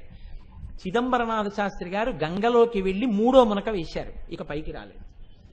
ముత్తుస్వామి దీక్షితర్ అక్కడ ఉన్న జాలరి వంటని పంపి వెతికించారు. గురువు గారు శరీరాన్ని వదిలిపెట్టేశారు. అంత్యేష్టి సంస్కారం చేసి ఆయనకి హనుమాన్ ఘాట్లో సమాధి నిర్మించారు. ఇప్పటికీ హనుమాన్ ఘాట్లో చిదంబరనాథ శాస్త్రి గారి సమాధి ఉంది. అక్కడ నిర్మాణం చేసి అక్కడ నుంచి బయలుదేరి మళ్ళీ తిరిగి తన ఊరొచ్చారు. కానీ తనవారు అప్పటికి తిరువారూరు వెళ్ళారని తెలిసింది. ఆయన వెడుతూ వెడుతూ తిరుత్తణి వెళ్ళారు. తిరుత్తణి వెళ్ళి సుబ్రహ్మణ్య కటాక్షంతో నేను పుట్టానంటారని ఒకరోజు మధ్యాహ్నం తిరుత్తణి కొండ మీద కూర్చుని కీర్తన పాడుతున్నారు వీణ మీద. ఎవరో ఒక వృద్ధుడు వచ్చి, ఓయ్ ముత్తుస్వామి దీక్షితర్ అన్నారు. ఇక్కడ నన్ను తెలుసున్నవాడెవరు అని వీణ ఆపి ఇలా చూశారు. నోరు తెరు అన్నారు. నోరు తెరిచారు. నోట్లో పటికి బెల్లం వేసి కళ్ళు మూసుకుని ఏం పెట్టానో చెప్పు అన్నారు. ఆయన కళ్ళు మూసుకుని నవిలి పటికి బెల్లం అన్నారు. ఏం వినపడలేదు. ఏమిటి నన్ను అడిగిన వ్యక్తేడని కళ్ళు తెరిచి చూశారు. ఆ వృద్ధ బ్రాహ్మణుడు కనపడలేదు. పరమతేజోమూర్తి. ఓహ్, నాకు సుబ్రహ్మణ్య దర్శనమైంది అని పొంగిపోయారు. అప్పుడే తిరుత్తణి కీర్తనలు అంటారు. ముత్తుస్వామి దీక్షితర్ కీర్తనల్లో సుబ్రహ్మణ్యేశ్వర స్వామి వారి మీద చేసినటువంటి సంస్కృత కీర్తనలు అత్యద్భుతంగా ఉంటాయి. ఆ కీర్తనలు చేశారు. చేసిన తరువాత వారి జీవితంలో చాలా ఆశ్చర్యకరమైనటువంటి విషయం ఎప్పుడు జరిగింది అంటే, ఒకానొకప్పుడు ఆయన కేవళూరు అనబడేటటువంటి ఊళ్ళో అక్షయలింగము అనబడేటటువంటి లింగ దర్శనానికి వెళ్ళారు. అర్చకుడు దేవాలయ దర్శన వేళలు అయిపోయాయి, దర్శనం ఇవ్వనన్నారు. నేను ఎక్కడి నుంచో వచ్చానో ఒక్కసారి దర్శనం ఇమ్మన్నారు. దేవుడు ఎక్కడికి పారిపోళ్లే, రేపు చూడన్నారు. ఆయన అదే ముఖపంటమంలో కూర్చుని అక్షయలింగ విభో అని కీర్తన మొదలెట్టారు. రాళ్లు కరిగిపోయేటట్టుగా పాడుతున్న ఆ పాటకి భక్తులు, ఊళ్ళో వాళ్ళు, అర్చకుడు కూడా అలా నిలబడిపోయారు. ఆయన ఆలయం వంక చూసి అక్షయలింగ విభో అని కీర్తన చేస్తే ఆఖరణ కీర్తన పూర్తి చేసేటప్పటికీ ఆలయం తాళాలు ఊడిపోయి తలుపులు తెరుచుకుని శివలింగ దర్శనం అయింది. అప్పుడు అక్కడ ఉన్న వాళ్ళందరూ ఆయన కాళ్ళ మీద పడ్డారు. జమీందారులు కనకాభిషేకం చేశారు. ఇలా పుచ్చుకోవడం, అలా పెట్టేయడం తప్ప ఎన్నడూ తనకున్నదా చూసుకునేవారు కాదు. ఒకానొక నాడు ఆయన భార్య ఇంట్లో అన్నం వండడానికి కూడా లేదు, శిష్యులకి ఆకలి. ఇటువంటి స్థితిలో అక్కడే ఉన్న దేవదాసి కమలమ్మ అన్నావిడిని పిలిచి, మీ గురువుగారికి లేదని చెప్పడానికి బెంగగా ఉంది, ఇంట్లో బియ్యం కూడా లేవు, భోజనం వేళ అయిపోతోంది, శిష్యులకి ఏం వండి పెట్టనని అడిగారు. అమ్మ, మీరు బెంగ పెట్టుకోకండి, నా దగ్గర ఆభరణాలు ఉన్నాయి, గురువుగారి కీర్తి కన్నానా నేను ఈ ఆభరణాలు అమ్మి డబ్బిస్తానంది. ఈ మాటలు చెవిన పడ్డాయి మహానుభావుడికి. ముత్తుస్వామి దీక్షితర్ వచ్చి అన్నారు, ఆమె నా బిడ్డ లాంటిది, నా శిష్యురాలు, ఆమె ఆభరణాలు అమ్మించి నేను అన్నం తిన్నా, నాకు ఎవడు కంఠం ఇచ్చాడో వాడు అన్నం పెడతాడు అని వెంటనే ఆయన బయలుదేరి త్యాగరాజస్వామి వారి ఆలయంలో కూర్చుని భగవంతుడి మీద త్యాగరాజం భజరే చిత్త అని కీర్తన చేశారు. ఆయన కీర్తన చేస్తూ పరవశించిపోయి అక్కడ కీర్తన పూర్తయ్యే సమయానికి ఇక్కడికి 2 ఎడ్ల బండి వచ్చింది ఇంటికి. అమ్మ, సత్రంకి రాజోద్యోగులు వస్తున్నారని 2 నెలలు ఉంటారని సంభారములన్నీ తెప్పించాం, కానీ రాజోద్యోగులు రావట్లేదని కబురు వచ్చింది. మీ ఇంట్లో అయితే ఎందరో విద్యార్థులు సంగీతం నేర్చుకుని అన్నం తింటారు, దీక్షితరు వారికి ఇచ్చేద్దామని తీసుకొచ్చామమ్మా, ఈ సంభారాలు దింపండి అని ఇంట్లో పెట్టి వాళ్ళు వెళ్ళిపోయారు. దీక్షితరు వారు కీర్తన చేసి ఇంటికి వచ్చారు. 2 నెలలకి సరిపడ సామాగ్రి సత్రం వారు తెచ్చిచ్చారన్నారు. అడిగితే సత్రం వారు అన్నారు, మాకేం తెలిసి విషయం మాకు తెలియదు అన్నారు. దీక్షితరు వారు వెంటనే మళ్ళీ త్యాగరాజస్వామి వారి గుడికెళ్ళి త్యాగరాజస్వామి వారు అంటే పరమశివుడు, అక్కడ మళ్లీ కీర్తన చేసి ఆయనకి కృతజ్ఞతలు ఆవిష్కరించారు. అంతటి మహానుభావుడు. ఒకానొక నాడు శరభోజీ మహారాజు గారికి ఈ ముత్తుస్వామి దీక్షితర్ అంటే ఎంతో ప్రేమ. ఒక్కసారి నా ఆస్థానానికి వచ్చి కీర్తనలు చేస్తే ఎన్నో ఆభరణాలు ఇస్తానన్నాడు. భార్య అంది ఒక రోజు రాత్రి, ఏమండి మీకు శరభోజీ మహారాజు అంత ఇష్టం కదా, ఒక్కసారి వెళ్ళి శరభోజీతో స్నేహం చేసి 4 కీర్తనలు ఆయన మీద పడకూడదా, ఆయన ఎన్నో ఆభరణాలు ఇస్తాడు, బంగారు ఆభరణాలు పెట్టుకోవాలని కోరికగా ఉంది అంది. అంటే ఆయన పడుకుని, అయ్యయ్యో నా భార్య నన్ను అర్థం చేసుకోలేకపోయింది, ఈ వాణి ఈశ్వరుడు ఇచ్చాడు, ఇన్నాళ్లు భగవంతుణ్ణి కీర్తించి భార్య బంగారు ఆభరణాల కోసం మహారాజుని కీర్తన చేయనా అనుకుని బాధతో ఆయన ఒక కీర్తన అద్భుతమైనటువంటి హిరణ్మయీం లక్ష్మీం సదా భజామి హీనమానవాశ్రయం త్యజామి అంటూ కీర్తన చేశారు. చేసి పడుకుని నిద్రపోయారు. నిద్రపోతే ఆయన భార్య కలలోకి సర్వాలంకార శోభిత అయినటువంటి లక్ష్మీదేవి కల్లోకి వచ్చింది. ఓసి పిచ్చిదానా, నీ భర్త వెళ్ళి రాజుల్ని సేవించి నీకు ఆభరణాలు తేవాలా, నీ కళ్ళ ముందు తిరుగుతూ నీతో కలిసి ఉన్నటువంటి వ్యక్తి, నువ్వు రోజు అన్నం పెడుతున్న వ్యక్తి ఎవరో తెలుసా? మహాభక్తుడై ఇన్ని కీర్తనలు పాడుతున్నవాడెవరో కాదు, నేనే పురుష రూపంలో ఉంటే ముత్తుస్వామి దీక్షితర్ అని సర్వాలంకార శోభిత అయినటువంటి అమ్మవారు లక్ష్మి ముత్తుస్వామి దీక్షితర్గా కనపడింది. కనపడితే ఆ భార్య పొంగిపోయి, నా అదృష్టం అమ్మవారే నాకు భర్తగా ఉందని పరవశించి ఆయన సేవలు చేస్తుంది. వారు పెద్దవారు అయిపోయిన తర్వాత 1835 సంవత్సరం ఆశ్వీజ మాసం బహుళ చతుర్దశి నరక చతుర్దశి తిథి నాడు ఒకరోజు తెల్లవారుజామున స్నానం చేసి ఇంట్లోకి వస్తున్నారు. ఆ ఊరి రాజుగారే స్వయంగా పరిగెత్తుకుంటూ వచ్చాడు. రాజ్యానికి ఏదో ఉపద్రవం వచ్చింది మహానుభావ, మీరు గొప్ప ఉపాసకులు, అమ్మవారి స్వరూపమైన వారు, నా భద్రగజం ఎందుచేతనో వెర్రువెక్కినట్టుగా తొండమెత్తి ఘీంకారం చేస్తూ శ్మశానంలోకి వెళ్లి నిలబడింది. ఎవరైనా వస్తే తొండంతో విసిరేస్తోంది. ఎందుకు జరిగింది ఇలాగని అడిగారు. మహారాజా నీకేమీ కాదు, నువ్వు ఉపశాంతి పొందన్నారు. అన్నపూర్ణాదేవిని అర్చన చేస్తున్నారు. ఆయన శ్రీచక్రార్చన చేసి పున్నాగవరాళి రాగంలో ఏహి అన్నపూర్ణే సన్నిదేహి సదాపూర్ణే చిదానంద విలాసిని అని కీర్తన చేశారు. ఆయన చేస్తున్నటువంటి పూజ చేస్తున్న మూర్తిలో అన్నపూర్ణమ్మ సాక్షాత్కరించింది. అయిపోయిన తర్వాత శిష్యుల్ని కూర్చోబెట్టుకుని మీనలోచని పాశమోచిని భవపాశమోచిని శివే పాహి అంటూ వీణ వాయిస్తున్నారు. వీణ వాయిస్తూ అమ్మవారి వంక చూసి భవపాశమోచిని అని రాగం తీశారు. అమ్మా అంటూ ఆయన ఆ సప్తస్వర ప్రస్తారం చేసినప్పుడు 7వ స్థాయిలోకి వెళ్ళి పాడారు. అంతే, దాన్ని షడ్జమం అంటారు. అక్కడ పాడేటప్పటికీ ఆయన కంఠం ఆగిపోయింది. శిష్యులు గురువుగారు ఆపేశారు ఏమిటని ఇలా చూశారు. ఆయనలోంచి దివ్య జ్యోతి ప్రకాశిస్తూ బయటికి వచ్చి అమ్మవారిలో లీనమైపోయింది. ముత్తుస్వామి దీక్షితర్ పక్కకు ఒరిగిపోయారు. అప్పుడు అర్థమైంది శిష్యులకి, ఓహో సంగీత శాస్త్రంలో ఒక మాట చెప్తారు, నిషాదం బృంహతే గజః.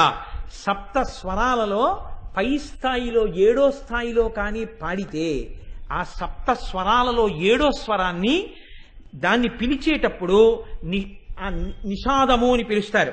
ఆ నిషాదమే 7 స్వరాలలో ఏనుగు యొక్క ఘీంకారం ఎలా ఉంటుందో అలా ఉంటుంది. కాబట్టి ఇప్పుడు ఈయన 7 స్వరాలలో ఆ ఏనుగు ఘీంకారం అంటే ఈ 6 చక్రములను భేదించి సహస్రార చక్రంలోకి వెళ్ళి సహస్రార చక్రంలో పరమేశ్వరుడితో క్రీడించి అమృతధారలను పొంది యోగి అయి అమ్మవారిలో లీనమైపోవడమే 7వ స్థాయిలో ఏనుగు ఘీంకారం చేయడం రుద్రభూమిలో నిలబడి.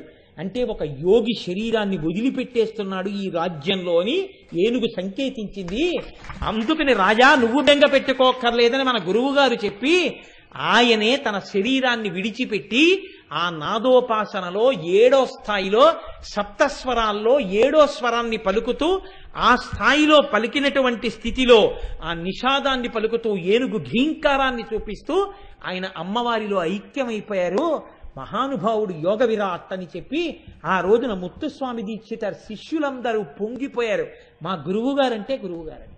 కాబట్టి ఇప్పుడు చెప్పండి, సంగీతమునందు సాహిత్యమునందు ఎవరు మహాపురుషులై తాము అభ్యసించినటువంటి విద్య చేత మోక్షము వైపుగా అడుగులు వేశారు తప్ప, తమ శిష్యులకి కూడా అటువంటి దిశానిర్దేశకత్వం చేశారు తప్ప, ఏ కారణం చేత కేవలం మనస్సుని రంజిల్ల చెయ్యడం తప్ప ఏదో కాలక్షేపం చేయించడం ఇలాంటి పిచ్చి పనులు సనాతన ధర్మంలో గురువులు చెయ్యలేదు.